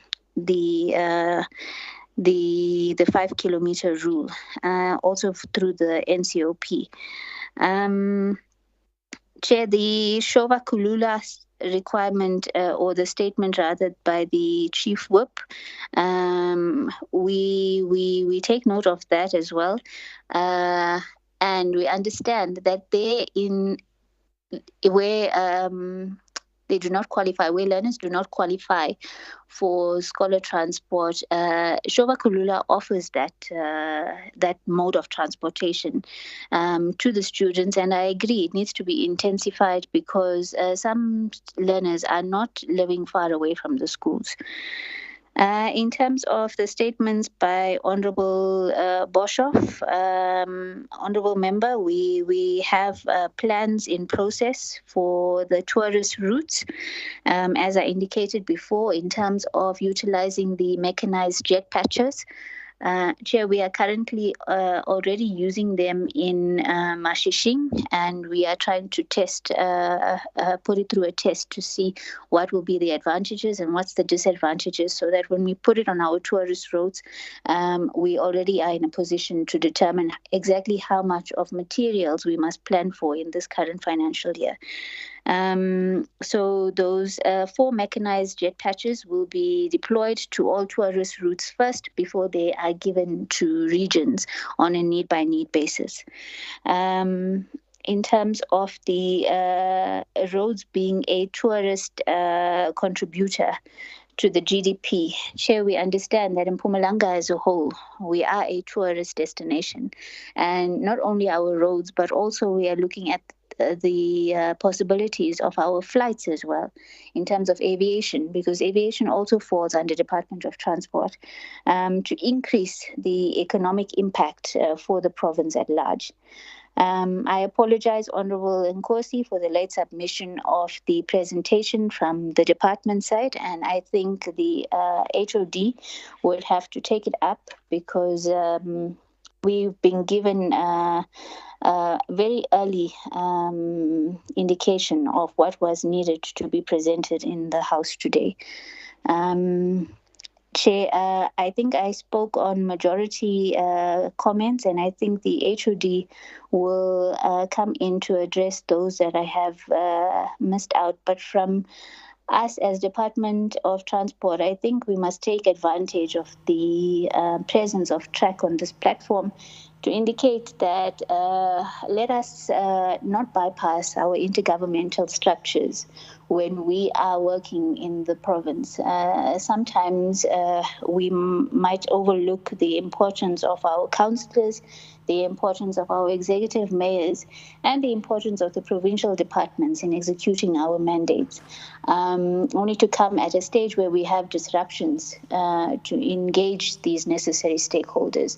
So we would want to enforce communication between the department, between our municipalities, as well as TRAC, to make sure that we have compliance and local economic benefit for our communities. When we speak about economic local capacity as well, I think we will go back as a department to make sure that those contracts in terms of scholar transport is given preference first to the local service providers.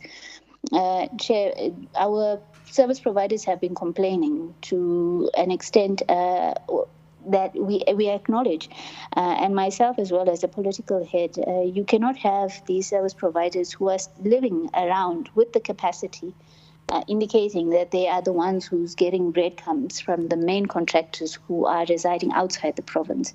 So Chair, I think on the last point, if I can maybe take advantage also in respect of the issue of Emalahleni, the clarinet issue that we have engaged Department of Education. It leads back to say where we are establishing houses and where we are establishing townships. Let us also plan for schools. But the issue of Emalahleni, I think, needs serious attention because it's placing a lot of stress on the scholar transportation in that area to an extent where overloading has become not only dangerous to the kids, but also it's not profitable for the scholar transportation system there. So the community has raised concerns in terms of wanting a temporary structure for those kids who do not have to travel so far on a daily basis. I think we must finalize that between both HODs of the departments. But let me allow the HOD to come in and appreciate the House for giving the opportunity and the comments. HOD, one or two questions left by the MC. Chair, I think the MEC has adequately responded to the questions, except just to mention that on the School of the Deaf Chairperson, the question that was asked to education is that yes, we have got a site identified in Emalahleni. We are busy engaging the municipality about the availability of services in terms of bulk, your sewer, your water, electricity. That is where we are. Currently, there's something being done there. As far as Tabacho Boarding School is concerned, Chairperson, I can confirm that the water problems that have been prevalent in the boarding school have been resolved. However, we're experiencing problems of criminality. Like, for example, this week we have been informed that there's been a theft of one of the pumps on one of the bowls. So one bowl is no longer functional out of the 3 boreholes that have been repaired. So we need to attend to issues of security and also issues of securing the bowl itself. The issue of tourism routes, I think generally the MEC have responded, but yes, Member Kobla, we are very busy with projects that were completed in the previous financial year, 2020-21, amounting to 789 million rands. We have got projects currently that are ongoing at the amount of 229 million. We have got plans, designs that have been completed, and we have also awarded contractors on those other projects. So there is work that is ongoing. Member Digaledi Makango, Honorable, yes, indeed, we're confirming that, yes, we'll include young graduates, professionals in all the projects that we are implementing, and also that in terms of the PPFA, we will be in a position to can make comments because Treasury has opened up a window for various stakeholders to make comments in terms of that act so that we can see how we can empower historically disadvantaged individuals within our communities and also the issues relating to localization, how they can be incorporated in that act. So I think, Chairperson, that's all I can add in terms of the questions that have been asked. Thank you very much to yourself and honorable members. Thank you, HOD. Unfortunately, HOD Moyane, because of reason beyond your control, you are on your own. You don't have an MEC to assist you. So let me allow you to deal with your questions alone.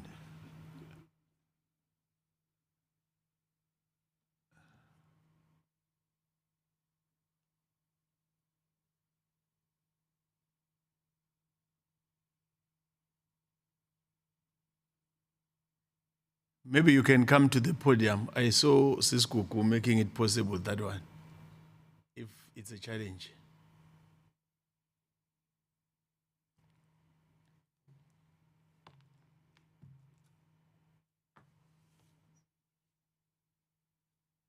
That one? Kuku? That one? Try that one? Yeah. Yeah. Oh, Naima. Apologies.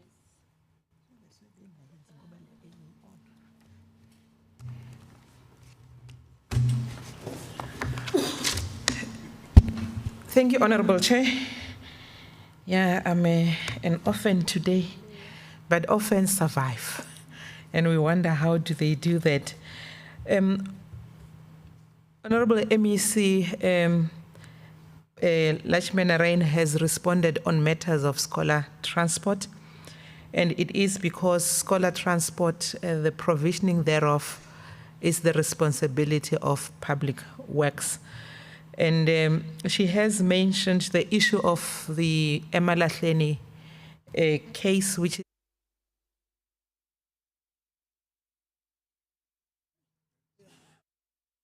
okay. In Siangoba, in the main, where we're having a number of learners that are commuting to schools in Emalahleni Township or even town schools, because there is no school currently in Siangoba. The department has plans to build the school. However, there's no land. Currently, we've been in the past 2 or 3 years trying to find land in that area, and we are battling because all the vacant spaces have been privately sold. But it is a matter that we are engaging the municipality on, so that indeed we can deal with this matter. And the number of learners keep on growing as the municipality move new families into that area. We can indicate, Chair, that we have about 4,000 learners that require scholar transport in that community. It's not safe, as the MEC has indicated, but also it impacts on the capacity of learners to learn if they have to travel long distances. How are these learners traveling? Yes, there would be, in other cases, overload unofficially so, because in terms of the law, the regulations, you can't overload. But our scholar transport providers, they are also parents. You know, sometimes they use the heart to deal with these matters. But it is not correct. It's not allowed to do that. There are parents, some of them go an extra mile and pay for private transportation, and the others walk a long way. So it is a matter that's urgent, as the MEC has indicated, and it's a matter that we are working on to find a solution on that. On matters relating to where does the money for fines go, I thought HOD Morolo will speak to that. But what happens is that the department, because we are the ones that would then establish or discover that scholar transport is late. We have the responsibility to inform the Department of Public Works and Transport, and as they then pay the service provider, they would then withhold or make the service provider to pay that fine. But the onus is on education to report that breach of contract. So the money still remains in the revenue of the state. Yeah, I think the issue of appointing people without buses has also been dealt with, because education doesn't appoint. And I think the system that has been put in place now, where there is verification in terms of whether you do have the buses, would definitely assist in dealing with those. We've had an example last year where Public Works actually cancelled a tender because the person that was appointed did not have the buses. So that's a matter that we are dealing with. I would focus on matters of infrastructure, but starting with the first one that HOD Morolo responded to on Tabachwewu, indeed, the matters of vandalism or theft in that particular community does affect the water supply. The water supply was resolved on the 15th of March, before the schools closed. But as indicated now, even before the schools reopened, we have experienced another theft. But we are working on improving security, as indicated, in terms of where the boreholes are, strengthening the security there. It's more an issue of constructing security, whether it's a concrete house that can accommodate those. And we have already indicated to the Department of community safety, security, and liaison, that the service provider who's providing security there need to provide what is it? Not the bike, the quad bike. The quad bike, because the place is too huge, so that then the security officers can be able to patrol regularly using that quad bike. But it is a matter that needs our attention. On the matter relating to Lesodi school, Lesodi indeed, it has a challenge of space. It needs additional classrooms. As an interim measure, we have identified classrooms in the district, Tulamahashi specifically, that the mobile classrooms that will then be moved to Lesodi. However, we want to indicate, honorable members, that the department currently has a plan to build a primary school and a secondary school in Mashishi. The secondary school has already been advertised, and processes of appointing a construction company are underway. And what would happen is that once the secondary school is completed, it would also accommodate, as an interim measure, the primary school learners, while the primary school process is being undertaken. I would then later on speak on matters relating to budget, which are really matters that going forward would affect our issue with regard to provisioning of infrastructure. But I would also use that to respond to the matter that was raised by Honorable Mahlangu on engaging the DBE to provide funding or to assist us to deal with this matter. Nduma Primary School is a school in Dwasrolop Circuit in Botlhabela district. I must tell this very interesting story, which was my personal experience about 3-4 years ago. I was visiting the school, Nduma Primary School, and I landed up in Majembeni Primary School because they were sharing the building. And it was before we could then establish the school utilizing mobile classrooms, but they were able to share that building without any additional resources. The school currently has 273 learners, and these learners are accommodated in 12 mobile classrooms, while the neighboring school, which is Majembeni, a kilometer away, has 637 learners. This school has 24 brick and mortar classrooms and 26 toilet seats. Majembeni Primary School, with the current capacity, can accommodate 910 learners. And for us, for it to include learners from Majembeni, we only need to add 2 grade R centers and 7 additional toilets. I'm just giving a broader thing. However, let me indicate that as a sector, we're improving efficiency in the delivery of education. And one of the projects or programs that we have is the rationalization and the realignment of schools. The rationalization process involves the merging of schools or the closing of schools, where schools, then you have one schools. You're looking at small schools and non-viable schools.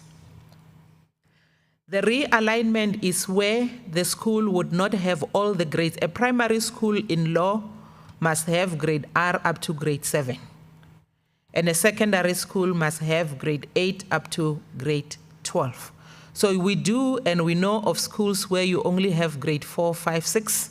So it doesn't complete a primary school. So the realignment is really to say, let's move the learners from this into this school so that we have a complete primary school and we have a complete secondary schools. Chairperson, I said these are matters of efficiency. It's matters of efficiency, but in this particular case, yes, in terms of the analysis that we have done, because we do, through our planning unit, track trends in learner enrollment in schools over time. And it is that informs whether a school is viable or not. A school as Nduma Primary School, 273 learners would actually qualify for maybe 5 or 6 teachers. And a primary school would then have 8 grades. So that school will always have a shortage of 2 teachers. Because we're not providing the teachers based on the number of grades, but it's based on the number of learners. That's why you then end up with schools that have multi-grades.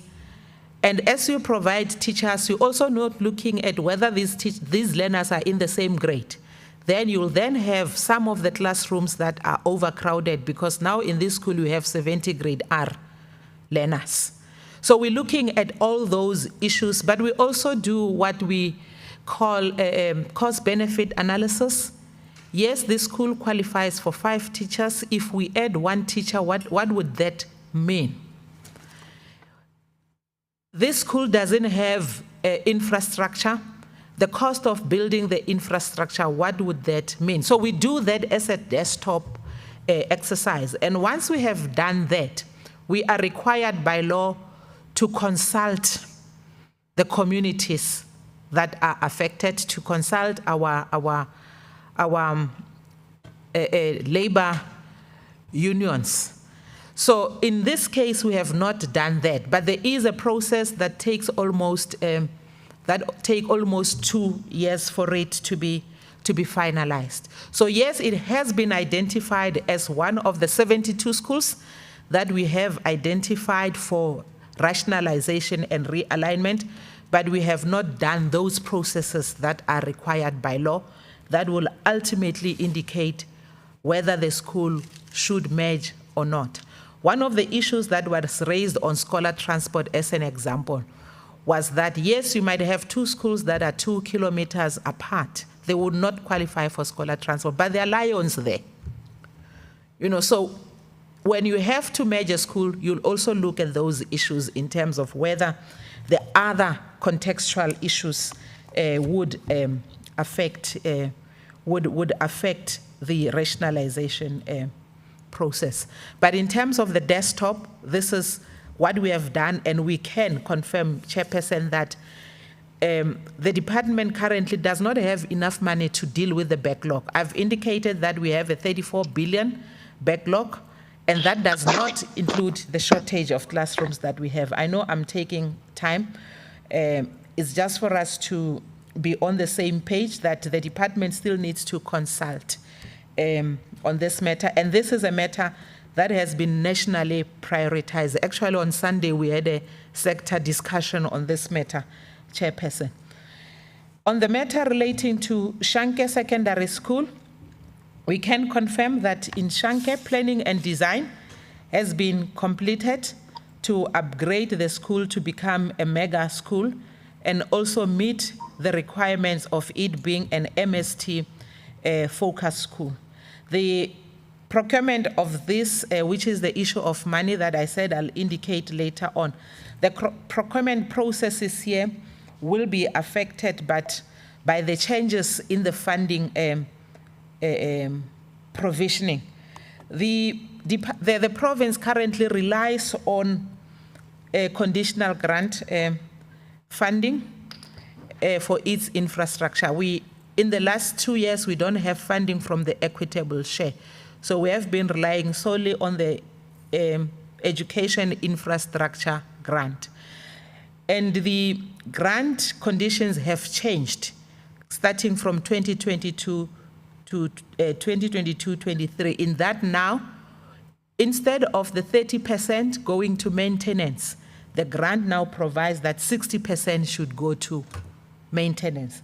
and that would then affect the capital projects or affect the process of providing infrastructure, particularly our new schools or even additional classrooms, because now we have to focus on maintaining the infrastructure. In terms of the school for the deaf and blind, HOD Morolo spoke to that matter, that indeed there is a site in Emalahleni in Corridor Hill, and work has already started in that area. However, in terms of the historical issues, yes, we have started with this process in 2011. The issue of availability of site was a challenge for the department. We have spent some money, I think it's around 6 million that we had spent after in 2018-19 identifying a site in Bombela, the city of Bombela, that is in Mjindini town. There were a number of challenges with that site, water and all those, so we have done work there. But then we had a challenge of water. The boreholes could not confirm the sustainability of the water, and we then had to apply for licenses from different entities, and we could not find that, and the decision was taken in the province in 2021 to move the school now to Emalahleni. It's not only the issue of the availability of the site or the conditions of the site. There are other things that are being considered when we build a school for the blind and the deaf. It's not like your ordinary school where you can just say, this is the site, we can put it there. For instance, when you deal with deaf learners, you need to ensure that there is a hospital very close by that has an audio unit. You need to also establish that the school is not in a place where there will be lots of noise. So there is all those things that we are considering. But the site in Emalahleni has been found to be suitable. Our engineers have looked at that, and our professionals in terms of inclusive education have looked into that. And as such, we can confidently say, Honorable Boshoff, that the work would continue. That site, our estimate is that we would require about 750 million to build that school. And now with the funding model being changed by the conditional grant to 60-40, it would affect that particular infrastructure. However, the province is also looking at other funding sources, and HOD Morolo can speak to length on this matter, including the matter that was raised by Honorable Chief Whip of the majority party relating to the multiple implementing agents, which is the matter that is currently under discussion in the province. There are two schools that were also mentioned here, and that is Matsamo and also the Ntokozweni. We want to indicate here that the construction of toilets in Matsamo school were completed on the 11th of June 2021, and through this project we demolished 18 existing pit toilets and constructed 21 Envirolu toilets at a cost of 3,079,453 rands, and we have paid a 2.8 million, and the balance remain as the retention. I wanted to also reflect on this matters, Honorable Chairperson, that when the water is not consistent, the water supply is not reliable. Even when you build new sanitation in schools, schools are reluctant for the demolishing of the pit toilets, because what would they do if there is no water? So it is important, and we are happy now that the Premier has directed that all of us, even with the provincial government, we then have a one plan, similarly as the municipality, so that what I've indicated earlier on about Siyangoba with the RDP houses, but there's no land for schools, and also on the matters relating to water. You build the toilets, waterborne toilets, but there is no water. So we are moving in that direction that as provincial departments, we have a one plan. Actually, we have started this year that we put that one plan together as the provincial government. The school also in Ntokozweni, the planning has been completed, and we can indicate that the school has adequate sanitation as we speak, but requires the demolishing of the existing water tank stands and the refurbishing of the toilets that are there. But the toilets are there and they are adequate. So we need to refurbish that, demolish the existing water stand tank stand, and then provide 3 new still water tank stands in this particular area. Chairperson, I hope I've answered all the questions. And yes, there was, Honorable Nkosi, the issue of timeframes. We will provide the timeframes, and would also, as a sector, education, engage as the sector on the matter of scholar transport, so that it comes from both sides. You know, it is roads and transport, but it also must come through education. Thank you, Honorable Chair. Thank you, HOD Moyane. Quickly, I'll allow Office of the Auditor General 2 minutes to comment, because it was not questions but commending the good job we are doing in the province. Ms. Mbobo. Thank you, Honorable Chairperson.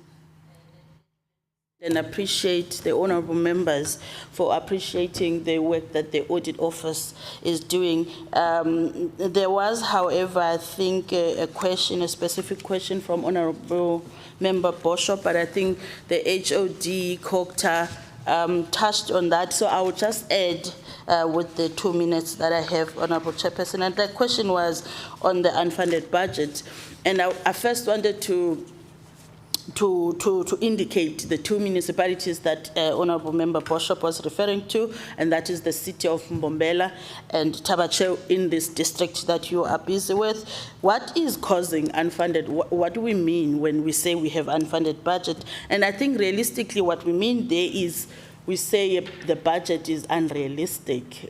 We did not apply ourselves properly when we were budgeting. Ordinarily, Chairperson, the municipalities would set their priorities, as I indicated at the beginning, and they would say, how are we going to fund these priorities? Then there's 3 sources. It will be their own revenue that they generate through the sale of basic services, number 1. Number 2, that will be the equitable shares. Number 3, that will be the grants that are provided. And now, if this funding, if you are not realistic with your budget and the funding that you have does not cover that budget, that's what gets us to the unfunded. So now what happens is these municipalities will then approve this budget when already we're starting at a negative to say we are not able to generate enough resources to cover the priorities that we are promising the communities. And then the third question, I think the crux of the question was, how do we deal with this? And that's, I think that's where I wanted to offer my input in. And how do we deal with this unfunded budget is, let's start with a realistic budget. A realistic budget is what talks to the resources that we have as a country, or as that municipality, or as the province. And then once we get that realistic budget, then we need to stick with that budget. We need to spend within that budget. So let's not have the unauthorized expenditure, because that means you're spending more than what was approved for you. But what is important is that let's fix the billing systems within our municipalities. Let's fix the collection processes, collection of the money that, for the services that we sell to our communities. Because then in that way, we will be generating money that we committed to that budget. Let's fix our infrastructure. Because when we do that, then we are capping the leakages, these distribution losses. I'm talking about the water losses, the electricity losses. So if we fix the infrastructures around that, then we cap the distribution losses.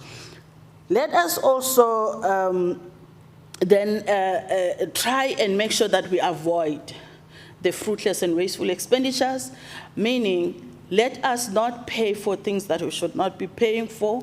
Let's do a proper analysis so that we avoid paying or spending in vain, paying for things that we should not have been paying for. And that is how then we support that budget that we started with, that was balancing to the sources of revenue, the 3 sources of revenues that I was talking about. I think that, in a nutshell, it's a conversation that we can have for whole day, but I think I'll stop there, Chairperson. Thank you.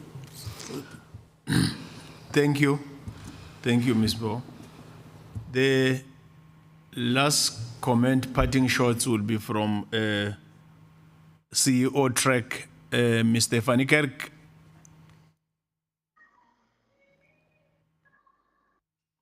Mr. Van Niekerk. Thank you, Chair. Apologies, I just wanted to unmute myself.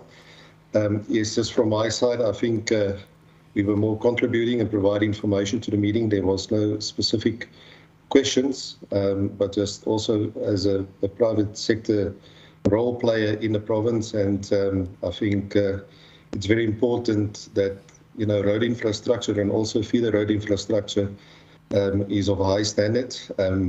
The importance of tourism was mentioned. And I think one thing that I would just like to add in terms of the attractiveness of the province is the impact of the border post at Komatipoort, the Lubombo border post. And there are very long delays experienced by commercial vehicles, exports of ore to Maputo Harbour. And I think overall it has quite a negative impact, economic impact for the province, as well as the private sector users of the N4. There are problems of about sometimes more than 24-hour delays at the border post and queues of up to 25 kilometers before the border post on a daily basis at about 6, 7 to 10 kilometers. And I think that is something that government, although many announcements have been made in the past, that should be addressed to fulfill the objective of the corridor, maybe mainly that it is a development corridor that was put in place 23 years ago by the 2 countries to stimulate economic growth along the route. In terms of communities along the route, we are working with communities, we are working amongst communities. We involve communities in the projects. Yes, it is not always easy, and there's a lot of interference, unfortunately, that has an impact on delivery. And I don't think it only affects TRAC, it affects anybody that's involved in service delivery and construction. And I also think that is something that should be addressed. We are meeting with the political structures in Mpumalanga on a municipal as well as provincial level. And we have a scheduled meeting next week with the MEC in this regard as well. So yes, we are committed to work in the province and work with the province to ensure that we provide on the mandate given to TRAC to maintain and grow the capacity on the N4. Thank you. Thank you, Mr. Van Niekerk. HOD Moyane, the issue of Nduma, as Honourable Member said, it was supposed to be discussed here. I'm happy how you went to town in detailing your response about it. Yesterday, the manner in which initially it was presented by a person from infrastructure, created some serious problem because he said the decision has been taken already. It was something that was to be implemented, but there was the circuit manager was hearing it for the first time.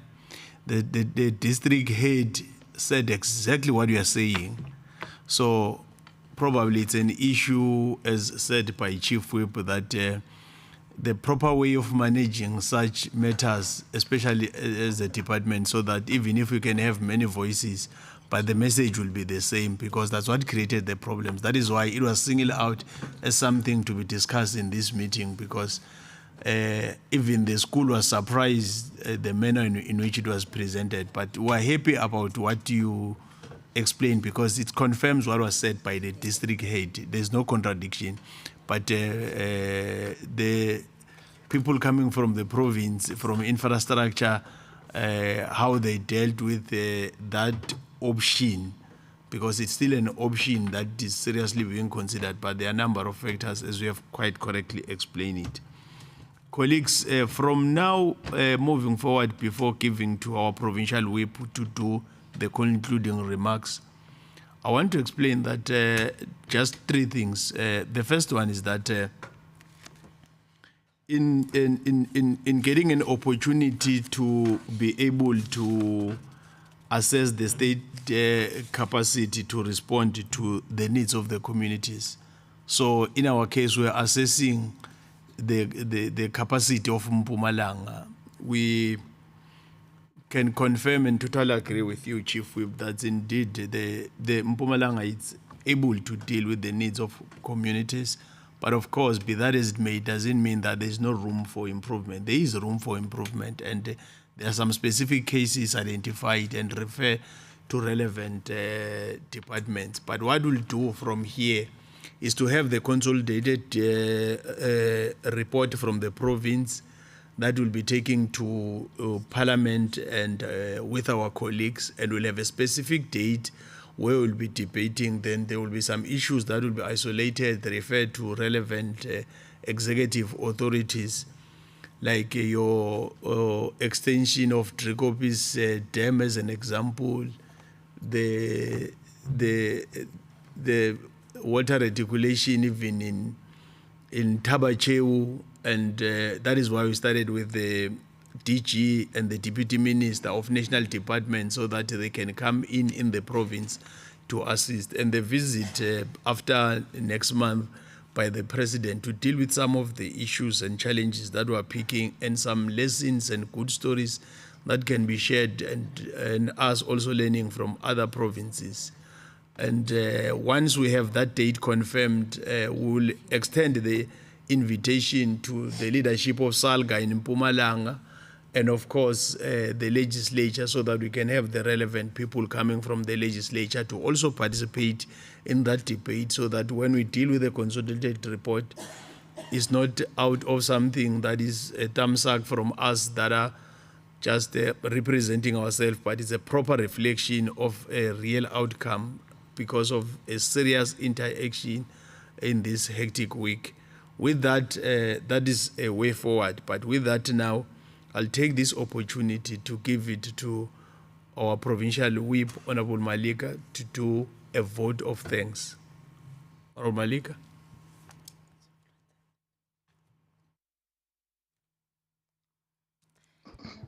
Thank you, House Chair. Let me take this opportunity to thank the MECs, because they've started the program with us since we're here on Tuesday, the MEC of Kokta and MEC of Public Works. And we know that MEC Machuba is on sick leave. He was supposed to be with us, but we appreciate the HOD managed to come and give us the presentation. We also thank the HOD from the Department of Public Works and Kokta and their officials who were with us from day one until to the end of the program, and the Public Service Commission, Provincial Treasurer, Salka Councillor Mtsweni for your presentation, and Acting Executive Mayor of Ehlanzeni, District Councillor Mavuso. And we also thank the executive mayors from Komazi and Tabacheu and Bushbuckridge for their welcome in their local municipalities. Also, the staff from support staff, parliament and legislature for all hard work you put in daily. You must know that it is recognized and greatly appreciated, because if it's not you, we won't be successful in our provincial week. We appreciate your commitment from day one, even before we come to Mpumalanga for our provincial week. And I want to thank the Chief Whip of the legislature, Honorable Mlombo. You were with us from day one. We appreciate Chief Whip because you did accompany because we are belonging to you as the permanent delegate. We are from Mpumalanga and we are representing Mpumalanga in the parliament. You are not on our own. We appreciate your commitment to be with us from day one until to the end. As we are ending our program today, we are going back. We are going to do our report, as Honorable Nyambi said. We are going to consolidate and make our recommendation to Parliament, where we are going to debate all the issues. We are going to invite some of the municipalities to be part of the debate. So we want to thank everyone on the virtual platform and those that I did not mention who were with us from day one and those who joined us maybe yesterday and today. We appreciate everything and your contribution, comments and everything. And also I want to thank the Scholar Transport Service Providers, Honorable Nyambi. They were there also to give us the input on the issue of the scholar transport. We appreciate everyone. I want us to be safe when we are going back home. Everything will come back with the report and recommendation.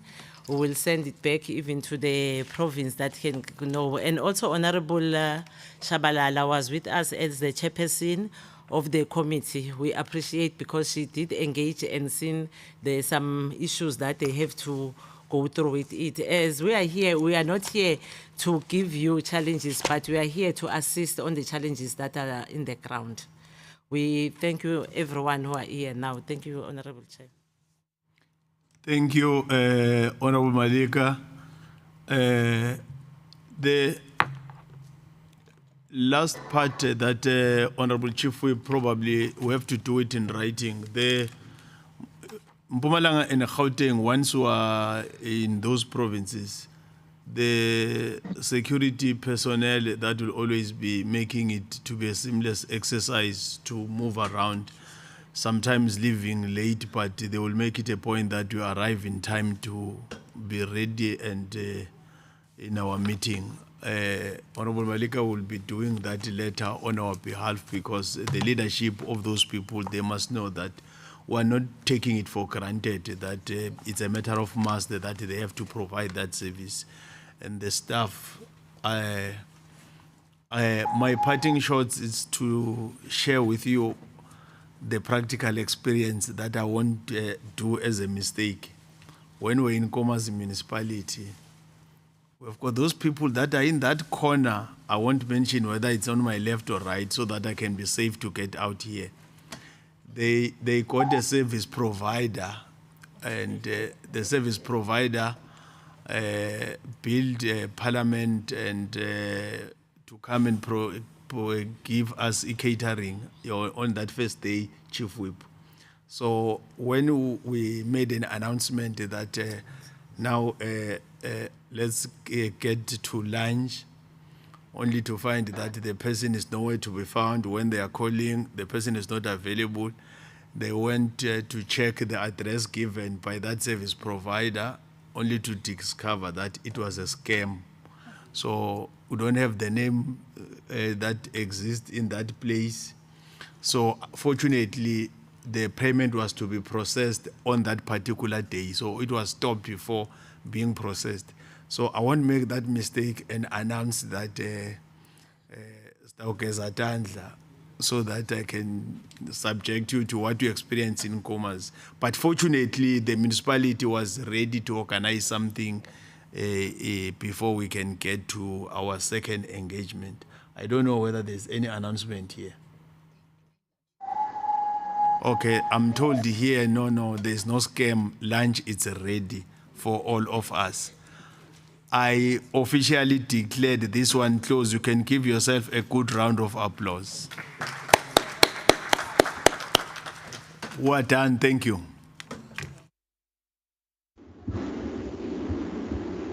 Thank you, Chair. Thank you, Chair. Thank you, virtual platform. Thank you. Thank you, Honorable Chair. Thank you very much.